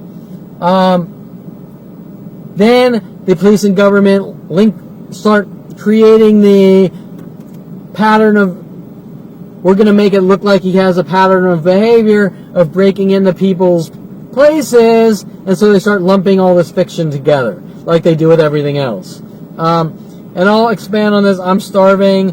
I'm going to get some food. I'm at this Thousand Oaks Fish and Chips, which I really like, which they have a problem with me eating food like every other place in the world in these government extermination operations. But so I'll be back in about probably 30 minutes to add to this. If I can figure out where the stop button. Okay, leaving, and I went to get food at T.O. Fish and Chips. Let's see a quick overview of what happened. There is a girl behind me, showed up, parked backwards in a yellow Volkswagen Beetle, the Mike Huntley car. Another guy pulled up, I think it's a white Civic, just sitting in his car watching my car the whole time. 2 or 3 people came in the gray and black pattern. Solid black pants, solid gray shirts. One lady sitting behind me. The employee said alrighty, which is a mimic of me joking around from Jim Carrey on Twitter. Another guy came in mimicking me, no worries. And the guy who's still behind me, just watching, trying to intimidate me and start something, working with the police, to give you an idea of what happens each and every time I go anywhere in the world.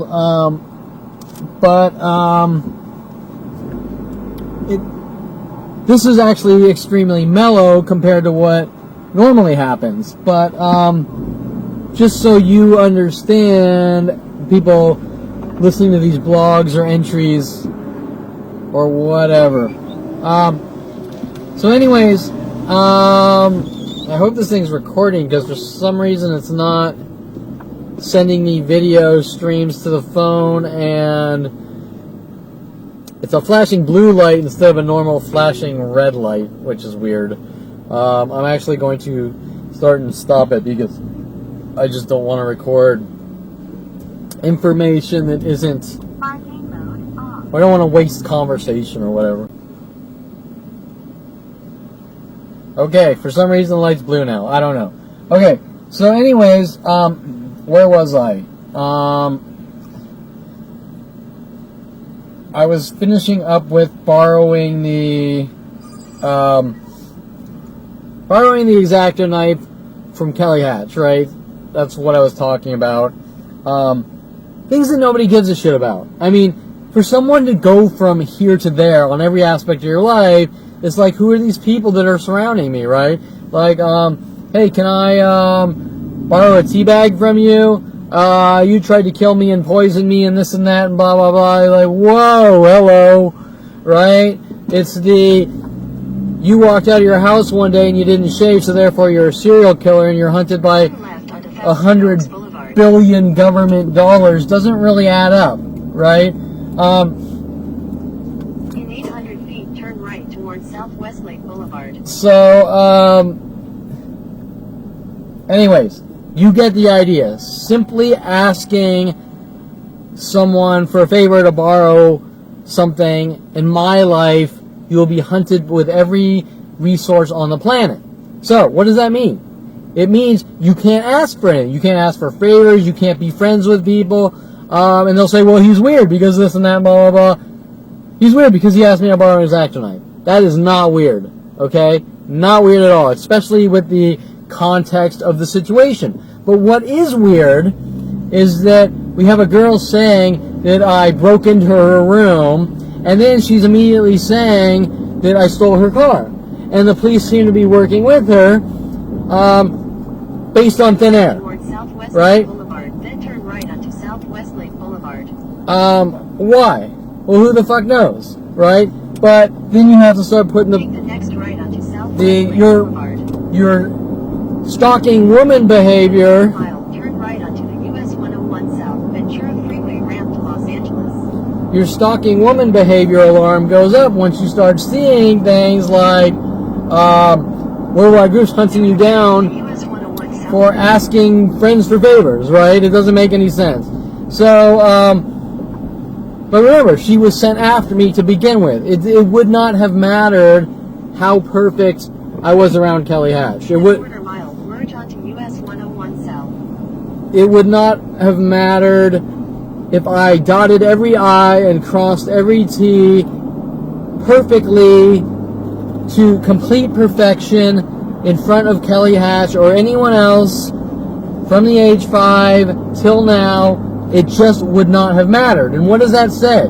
It says that this isn't about me. It's about someone that doesn't like me. It's about someone in anger and rage that I was born.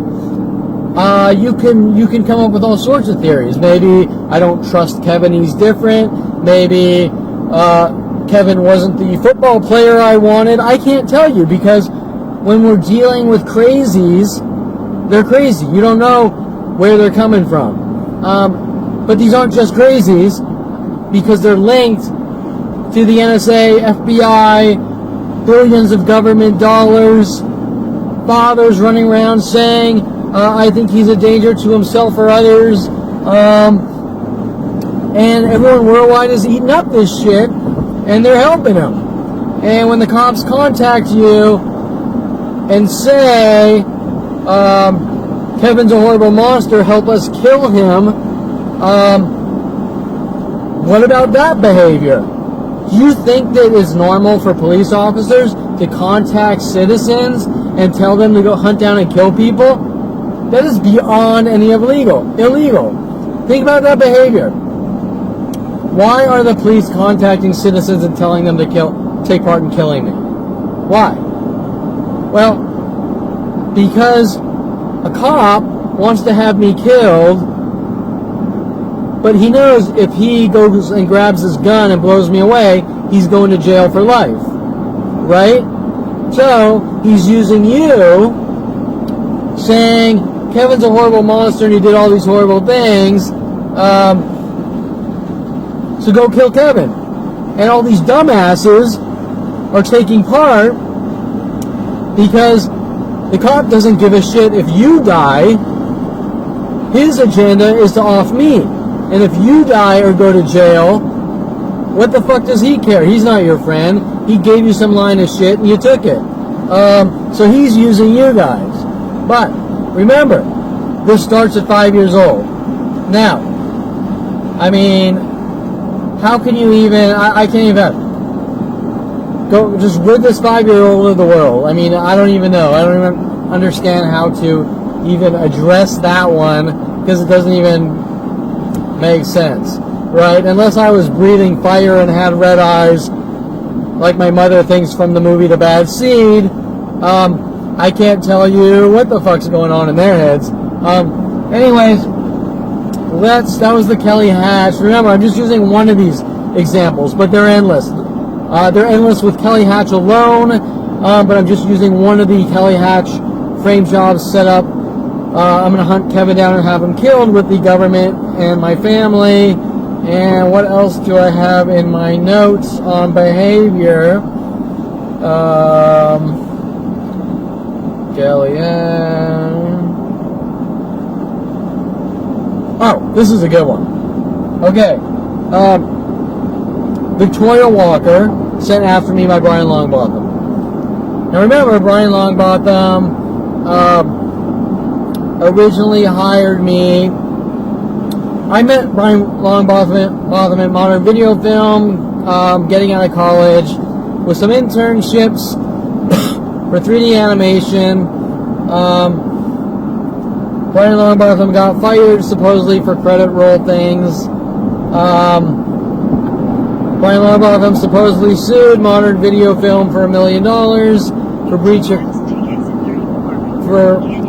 breach of contract, but he told me towards the end, don't tell anyone, which kind of meant he had something to hide, right? So who knows how truthful Brian Longbottom was, because finding out for 15 years, just like everyone else in my life, he invested 15 years to have me killed with the government. So I can't tell you, right? But what I can tell you is, his entire focus 15 years was frame jobs and setups like everyone else since 5 years old. So Brian Longbottom introduces me to Victoria Walker and Michael Bialis, mostly Michael Bialis, but we all become friends for years, where I build the Rudy, I do a redesign of the Rubber Show website for Michael Bialis, which is now a defense lawyer, which most likely links to what's being done in my life with the judicial system to try to silence me. He probably doesn't want to be known as the lawyer that used to hold up condoms and be hiding behind a desk on public access TV. So he probably wants to say it was my show or something. Who knows? Victoria Walker.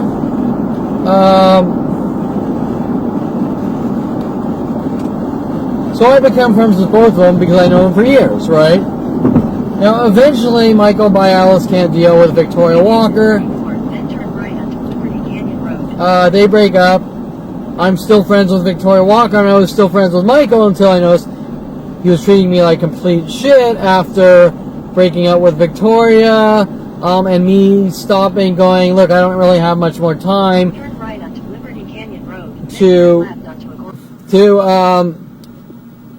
I don't have much time to invest in doing his website and Rudy crap and whatever. So at that point, he kind of got, he Went hot to cold, like, okay, I got what I wanted from you type of personality, right?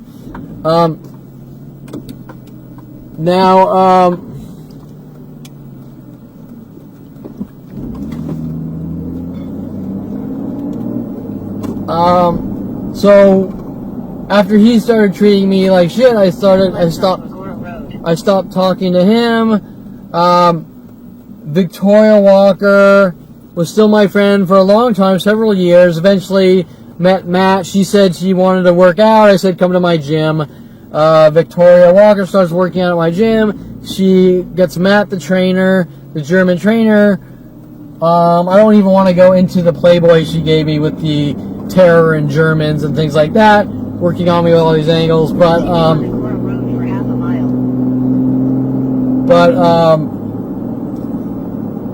she ends up marrying Matt, a German trainer at my gym. They run me out of my gym and every other gym worldwide, which is strange.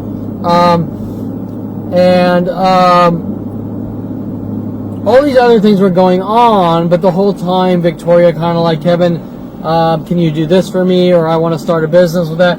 Trying to reel me in, right? And your destination will be on the right. now remember, I'm friends with this person for years, right? Friends with Victoria Walker for years. Way before she met Matt, way before they got married. Never had any interest in this nasty zit-faced troll. Nasty, like, pus-faced, 4'2", overbearing. Destination is on the right. Oh, wait, hold on, I gotta look at my GPS.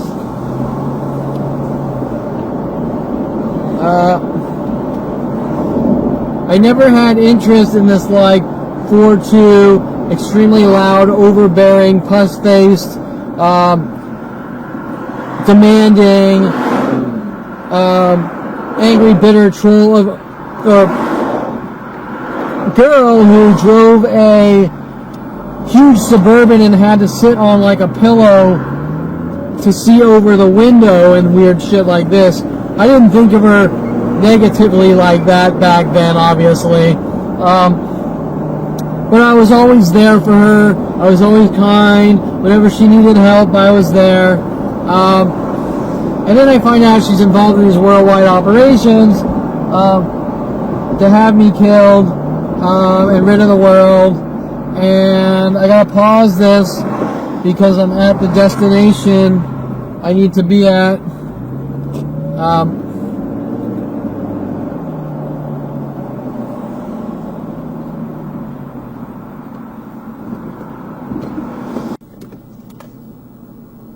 Okay, so I'm friends with Victoria Walker.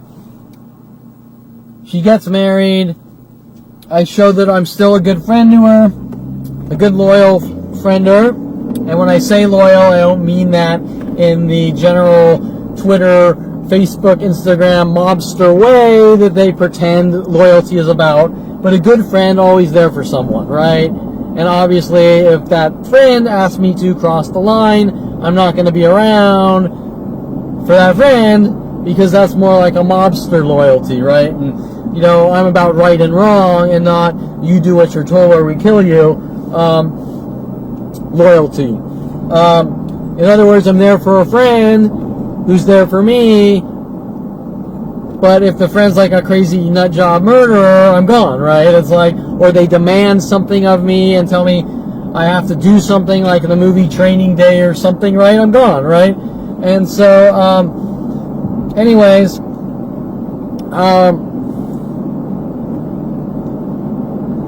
they play this game like the reason I'm being hunted is because I've blurred the lines, and I've crossed bound, and I've, whatever you want to say it, I've blurred the lines, and I've exerted boundary issues, violating boundary issues, or some stupid psychological label of bullshit. Okay? Well, that's absurd.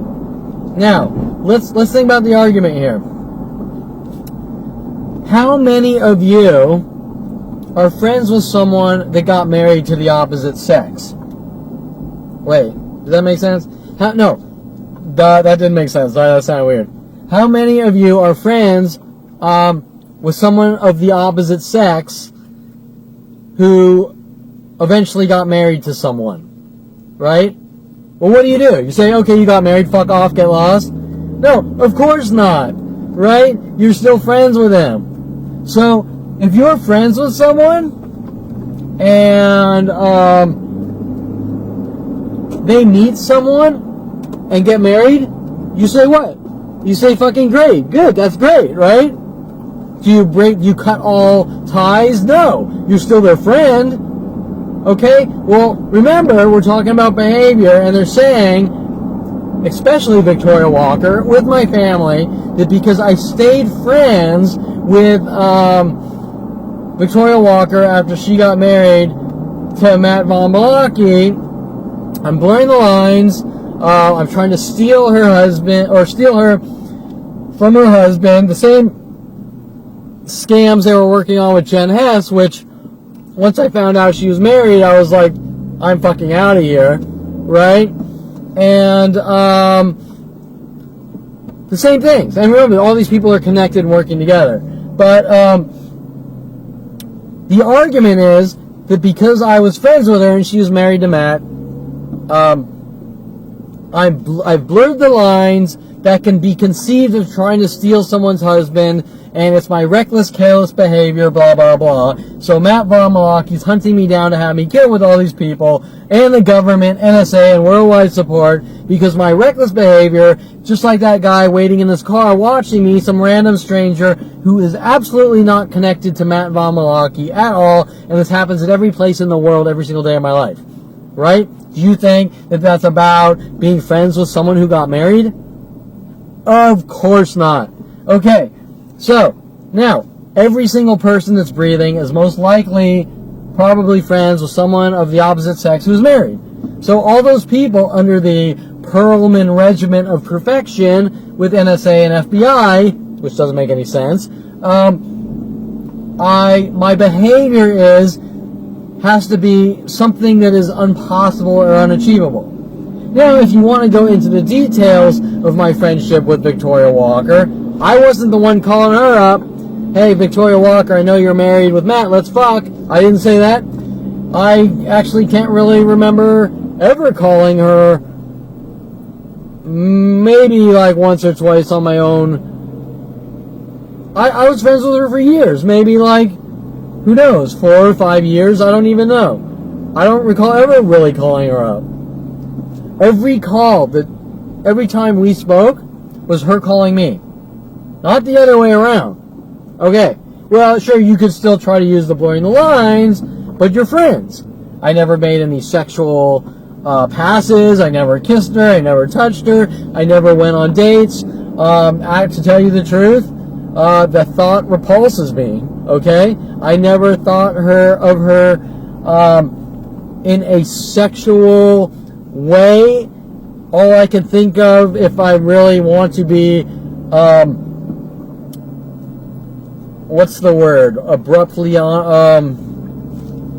opposite of vague is whatever. I'll just be as direct as can be because she's a piece of shit.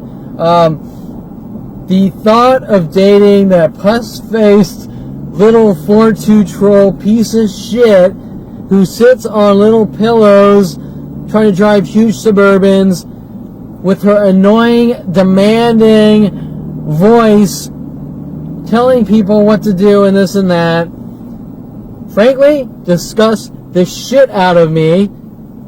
Before finding out that she was working on me to lock me in jail and mental institutions, I would have been a lot more polite and politically correct about that statement, like I'm just not into her and I'm not attracted to her in any way, shape, or form. But because she's a low-life piece of shit that was paid off to have me hunted and killed with the police, NSA, Brian Longbotham, all linking back to my family, even fucking scarier, you get the idea. There is absolutely nothing in any way, shape, or form in that situation, just like every other situation. Okay, so whose behavior is it? Some good, decent person that's accepting people for their flaws and helping them when they need help, trying to keep them positive, keep them afloat. That's bad behavior because I know a girl who's married to a guy and I blurred the lines. Does that make any sense? No, that does not make any sense. That situation applies to every single one of us who is breathing almost, right?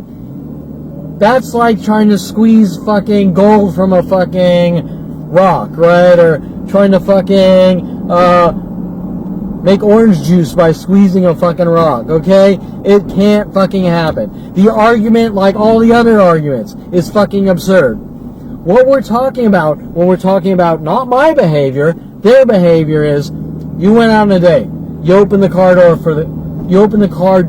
open for the girl. You bought her a $500 10-course meal. You paid off performers to dance around them and whatever. And after the date, you kissed her on her hand like a gentleman. You gave her a Ferrari for the night, and the date's over, and she says,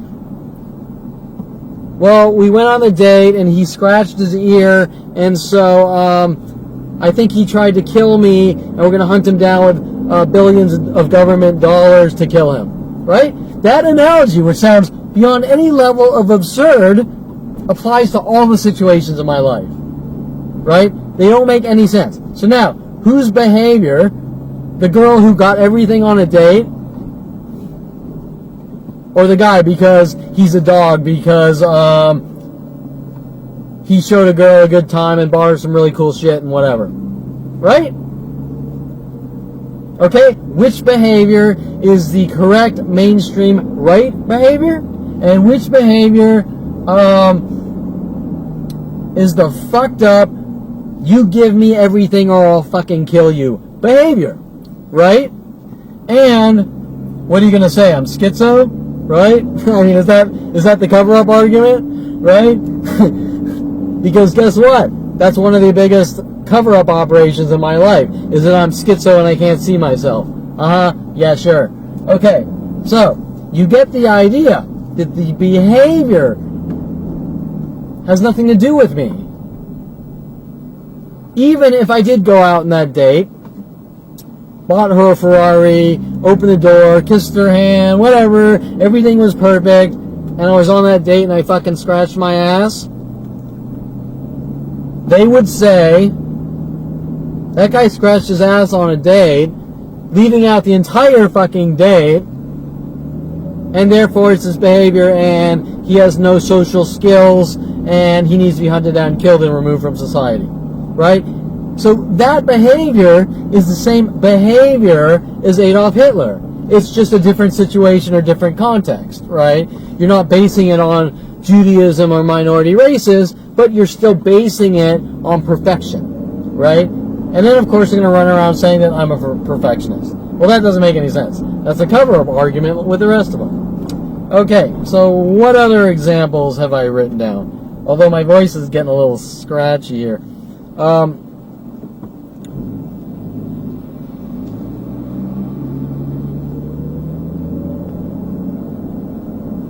Oh, this is the best one. It's my behavior for telling people what's going on, because people don't talk like that. Hello! You're not allowed to tell anyone what's going on, or it's your behavior. Why? Because it's out of the norm, and people can't understand it. So it's your behavior. Well, I don't set the situation. I don't create the situation. The situation is there. So what are your options? Okay? You turn 29, you find out Mike Huntley's hunting you down to kill you. Right? Of course, you can't really process it, because you've never seen anything of the sort, which doesn't really exist. It is unfucking heard of. A planet full of people trying to kill you for no reason? Unfucking heard of. How do you explain it? What do you say? Who do you tell? Right? The entire situation sounds and looks beyond any level of fucking crazy. Okay, but once you get past that part, you gotta tell people, right? Once you understand enough, you gotta tell people. Well, what's the package response? You're crazy. You're not allowed to say that to people. Why am I not allowed to say that? And, most importantly, I'm not allowed to say it to anyone in the psychology community. right? No matter how much I can prove it, no matter how much I can talk about it, I'm not allowed to say it. Or it's my behavior. Well, wait, isn't that like an instant shutdown? Like, we're going to kill you and you're not allowed to tell anyone? That's exactly what it is. Nobody tells you you're not allowed to tell anyone. And having hundreds of therapists and psychiatrists tell you that if you tell them what's going on, they're not going to help you, sending you from one to the next. It's my behavior for telling them what's going on. Listen, any psychiatrist is going to want to make money, whether you're crazy or not. They're going to want their monthly fee or their weekly fee or whatever, right? Because why? Because they're fucking making money to do what they supposedly like, which is to hear people with problems talking, right? So, it's my behavior. Whose behavior is it? Kevin Perlman for telling people in the psychology community or anywhere else, because remember, my family tried to sort of control the situation. This is who you can talk to and this is who you can't. Bullshit, right? If you have friends, they're going to want to know what's going on. They're not going to instantly shut you down. They're going to listen to every detail. They're going to take the time to understand it. Even more so with people in the psychology community, which threaten my life over and over that I'm a dead man if I talk. And things like this, or working with people, and the police too. Aren't you supposed to go to the police? Well, first, you can't just go to the police. You got to know what you're talking about before you go to the police. But every time I went to the police with flat out video footage, photos, proof, up until the point where I had hard drives full of proof, the police played this game like, because you're coming in with complex data all laid out for us, which is their fucking job. I don't have the time to look through all this. Oh wait, what the fuck do detectives do if they don't have the fucking time to look through flat out proof of crimes, right? And of course met with all sorts of cryptic threats, harassments, and death threats, right? So, whose behavior is it? I'm not going to take the time, no matter how much you prove it, to look at it. And if you have 100 police reports of solid evidence of attacks and come in with the proof, we're still not going to look at it. Well, whose behavior? My behavior or their behavior?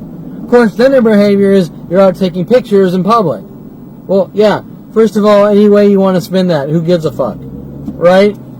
I'm a photographer, I'm taking pictures in public. I'm a journalist, I'm taking pictures in public. You're trying to kill me, I'm getting proof so I can stay breathing. It doesn't fucking matter. Those are all perfectly normal behaviors. But the behavior, you're not allowed to take pictures in public. You're not allowed to take Allied Universal Security. You're not allowed to take pictures on private property or it's a crime. Aubrey Fisher with the police. You're not allowed to take pictures of people or it's a crime. Right? Studio photography. You're not allowed to take pictures of good-looking women. They didn't really have a verbal one for the beach and sunsets.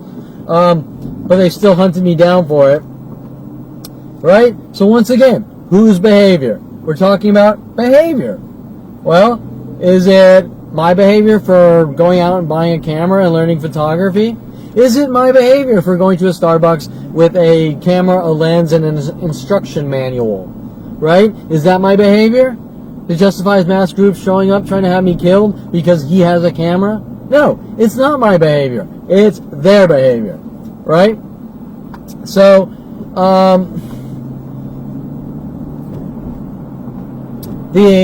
by you telling someone what's going on, it's my behavior, and then it escalates with their death threats. You don't talk or we kill you, or you better learn to accept what's going on, or no relaxing for you, nigger, and things like this.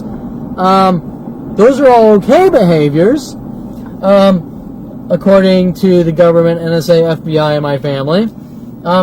But then at that point, putting up a website and putting signs on my car are strange behaviors when you have a planet full of people going, we're going to hunt you down and kill you if you talk. Right? Okay. So, isn't it normal behavior if people hunt you down to try to kill you to do what it takes to stay breathing? Don't we have a thing called preservation of man, which means that a human being will do pretty much whatever it takes to stay breathing? And I'm not talking in an illegal way. I'm talking in a self-defense type of way, right? Like, if someone shows up with a crowbar trying to bash your skull in, you're not going to let it hit you in the fucking skull. You're going to do what it takes to either block it or stop the guy from bashing your skull in with a crowbar. My brother's big MO, right? Isn't preservation of man an instinctual genetic reflex that a human being does when someone tries to inflict pain on them? Okay, so whose fucking behavior are we talking about? Kevin Perlman for putting signs on his car and websites saying these people won't stop? It's been 10 years. These people won't stop. I've tried everything. I've been to the police 100 times. I've hired 20 private investigators who ripped me off and lied. You name it, who are working with the police, right? Whose behavior is it? Mine or the murderers? Well, if you're a psychotic murderer, you're going to say, I want to get away with killing people, and you'll make up some lie about behavior. Gee, who is that? Mike Huntley, right? Okay, so, and I'm sure Mike Huntley has some cover-up story, how I did horrible things to him for 25 years beforehand, right? Yeah, okay, just like my brother, who sent Mike Huntley after me. So anyways, I think I summed up that one pretty quickly. What else do I have? Behavior because I'm from...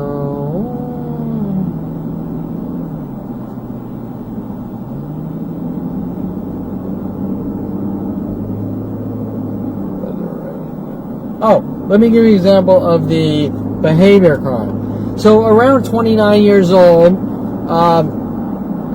maybe 34 or something, I don't know. The shit hits the fan at 29.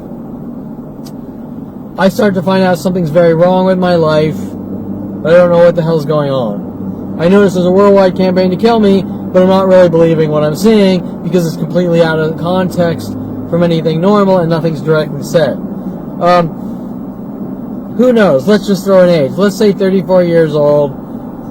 I go to Starbucks.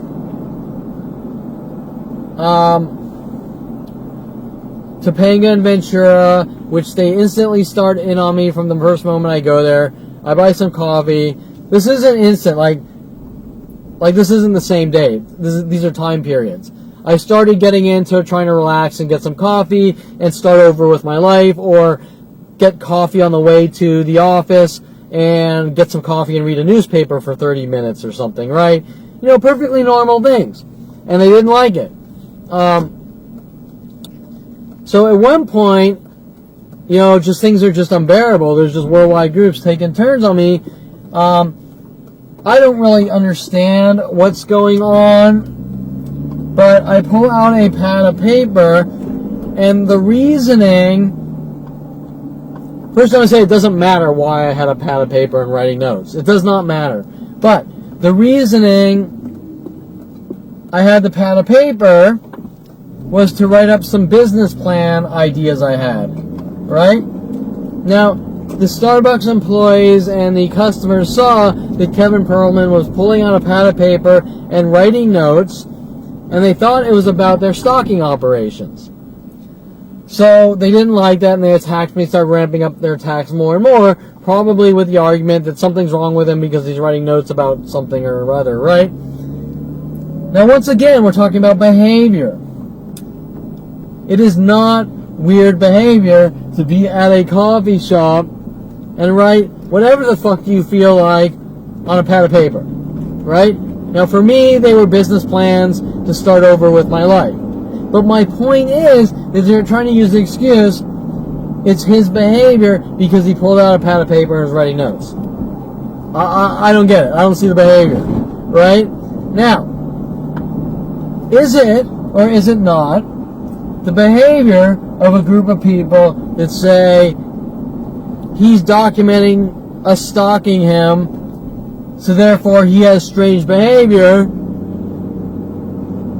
or he's writing notes on a pad of paper, he has strange behavior, so we're going to all get together, hunt him down, kill him, try to put him in mental institutions, and he's crazy. Which behavior is beyond any level of stranger out there? Writing notes on a piece of paper at a coffee shop, on a notepad at a coffee shop, right? Or hunting down and killing someone for writing notes on a piece of paper at a coffee shop. And most importantly, I don't know any of these people, right? So my point is that they can't really know what I'm doing, or if they do on any level, just like the computer privacy violations, they're up to something freaky, right? It's not my behavior, it's their behavior. But who's going to tell you that it's your behavior? A bunch of thugs like my father saying that I think differently and I don't know how the world works. Weird freaky shit like that, right? Okay, so what else?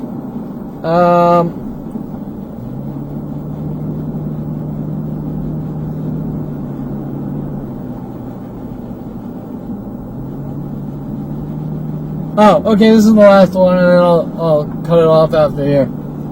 So one night, I can't remember the crime against me because there's so many and all day and night, but something was like my car was vandalized, or maybe it was a death threat on video.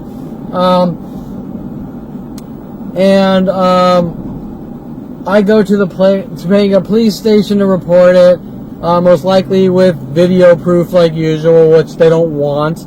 Once again, whose behavior? The police who don't want flat out evidence, black and white evidence, don't want it. Whose behavior? Mine or theirs?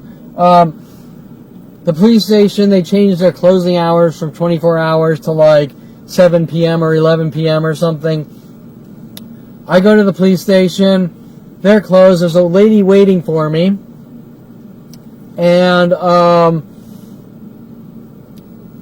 she starts asking personal questions. She starts getting friendly. She starts saying weird things. How she's a nice, caring person who's open-minded. This and that. Then after sort of telling her my situation, she starts saying weird things like, well, you know, maybe this isn't about what you think about, blah, blah, blah.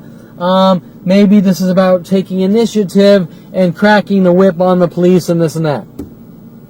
Okay, wait a minute. Some lady's there, standing there. She doesn't want me to report what's going on, which is like a common thing. And she's telling me that she wants me to crack the whip on the police and like make them do like I'm the boss, right? Now remember, Lorena Escobar is running around making up lies that I tried to take over the company after asking me to work at the company and hunting me down, trying to have me killed, and just working on endless cover-up lie after cover-up lie, right? So,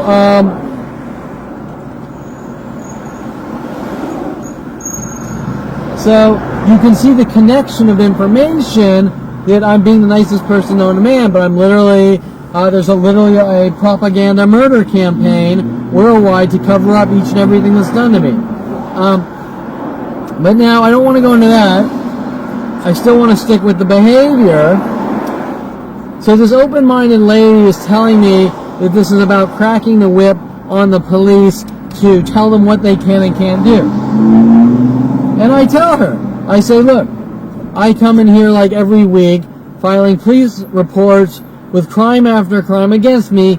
They should have enough common sense, like a 10-year-old, to put the pieces together, that if a guy comes in here every week for 10 years reporting crimes against him, that something freaky is going on and they need to investigate, right? Okay, so my behavior is weird because I suffer from obsession, according to them, because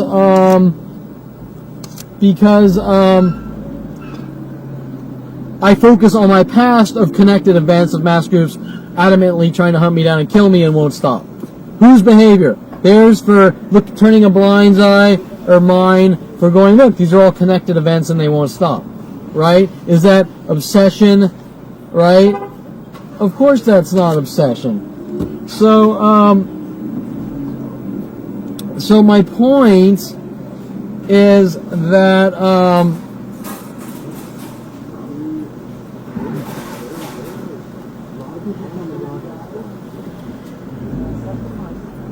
So what is my point? My point is that it's not my behavior, it's their behavior. Now, after the girl sees that she can't manipulate me into looking like a crazy man in front of the police with my father and Lorena Escobar, with their lies that I'm somehow trying to take over their company and I'm the boss, hinting that I'm a mob boss.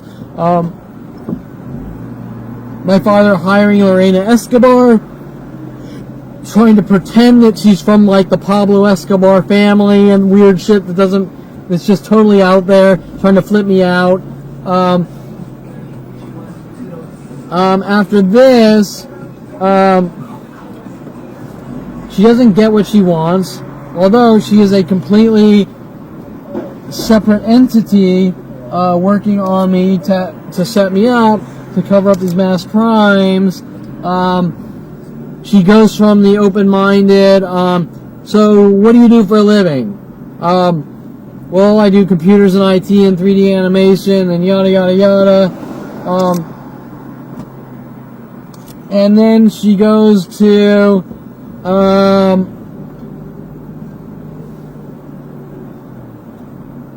what do you do for a living? And then she goes from, oh, you do IT, so you must know how to hack. And I go, no, I don't know how to hack, right? And I try to explain to her that just because you know computers doesn't mean you're some elite hacker out of the movie Hackers and this and that, right? Now, she instantly starts accusing me, you're a hacker, and I know you're a hacker from the way you're talking, right? Now, why is she doing that? Why is her behavior to switch from I'm Miss Open-Minded to you do what I tell you to you're a hacker and I want that confession and we're going to hunt you down, right? Because she's involved in a crime to hunt me down and have me killed with the government, NSA, FBI. That is why. And she's trying to cover up for people she knows.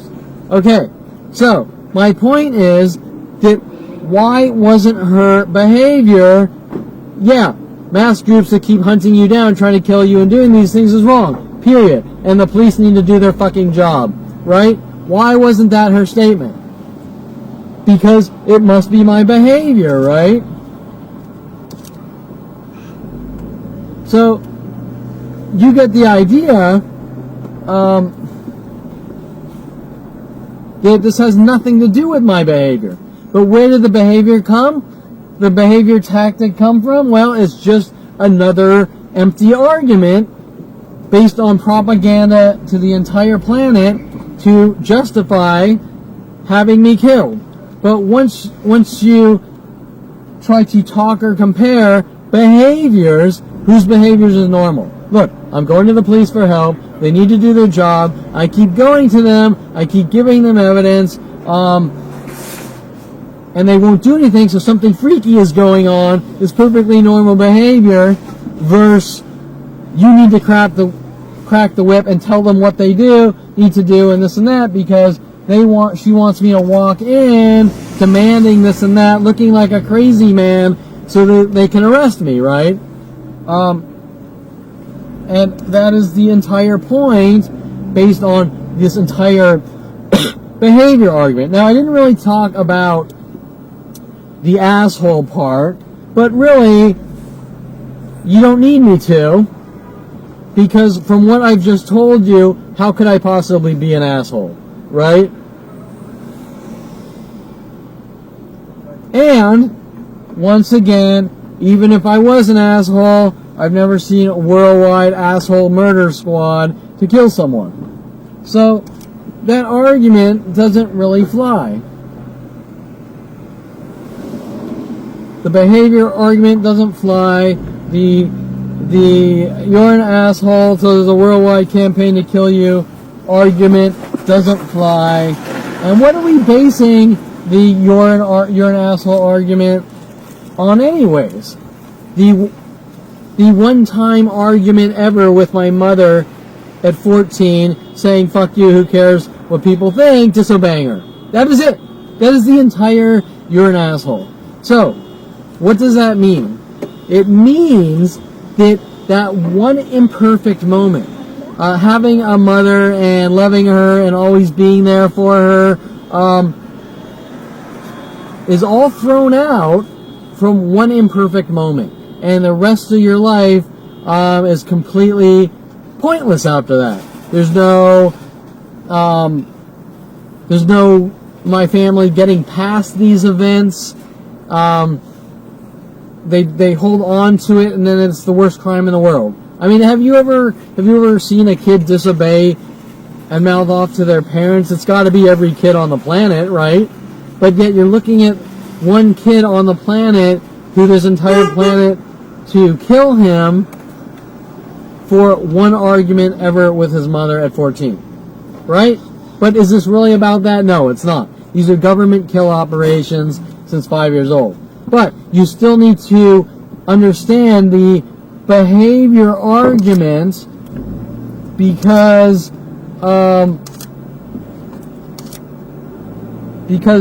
their argument isn't valid, right? And if it's ever discussed past a label, it means absolutely nothing. It's the same label of saying you're Jewish, you need to die, or you're black, you need to die, you're an asshole, you need to die, or it's your behavior, you suffer from the behavior disease, and you need to die. There's no such thing, right?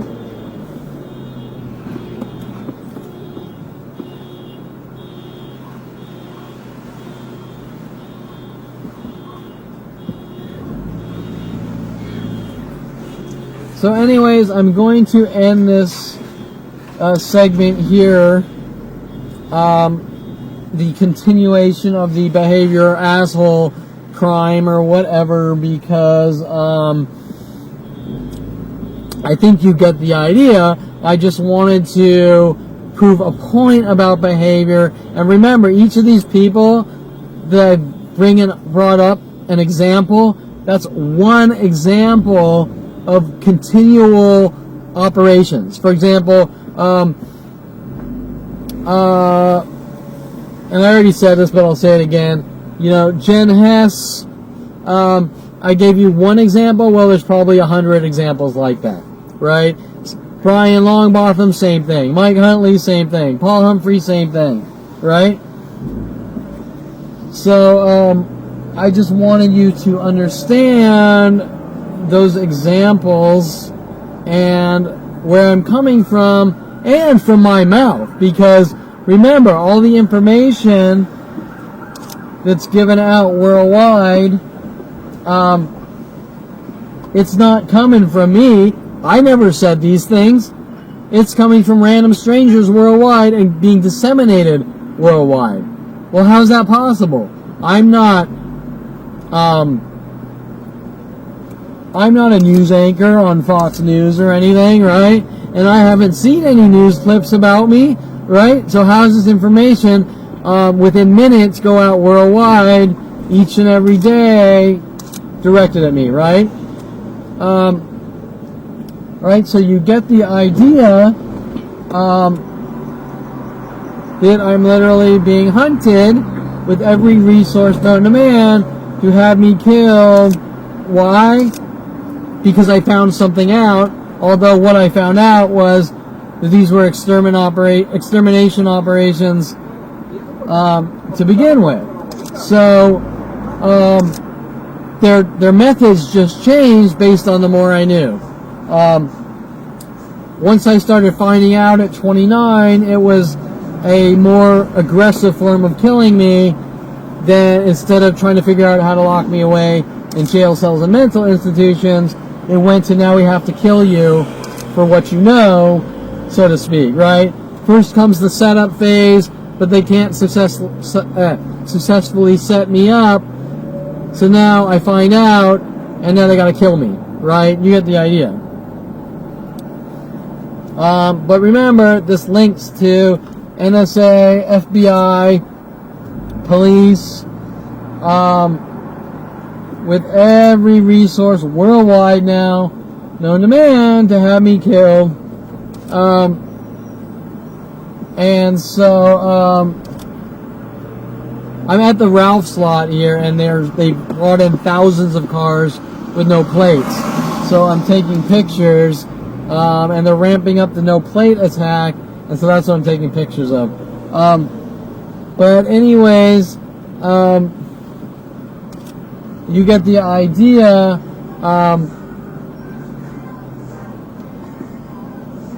That these are all murder operations and kill operations, or to remove someone from society, no matter what it takes, at 5 years old. And so that's what you're seeing. I mean, we can get into the complexities and the details, but once you step back and understand what the motive is, they're kill operations, or ridding someone of the world someone doesn't like or trust. And I'm going to end this here. And that's it.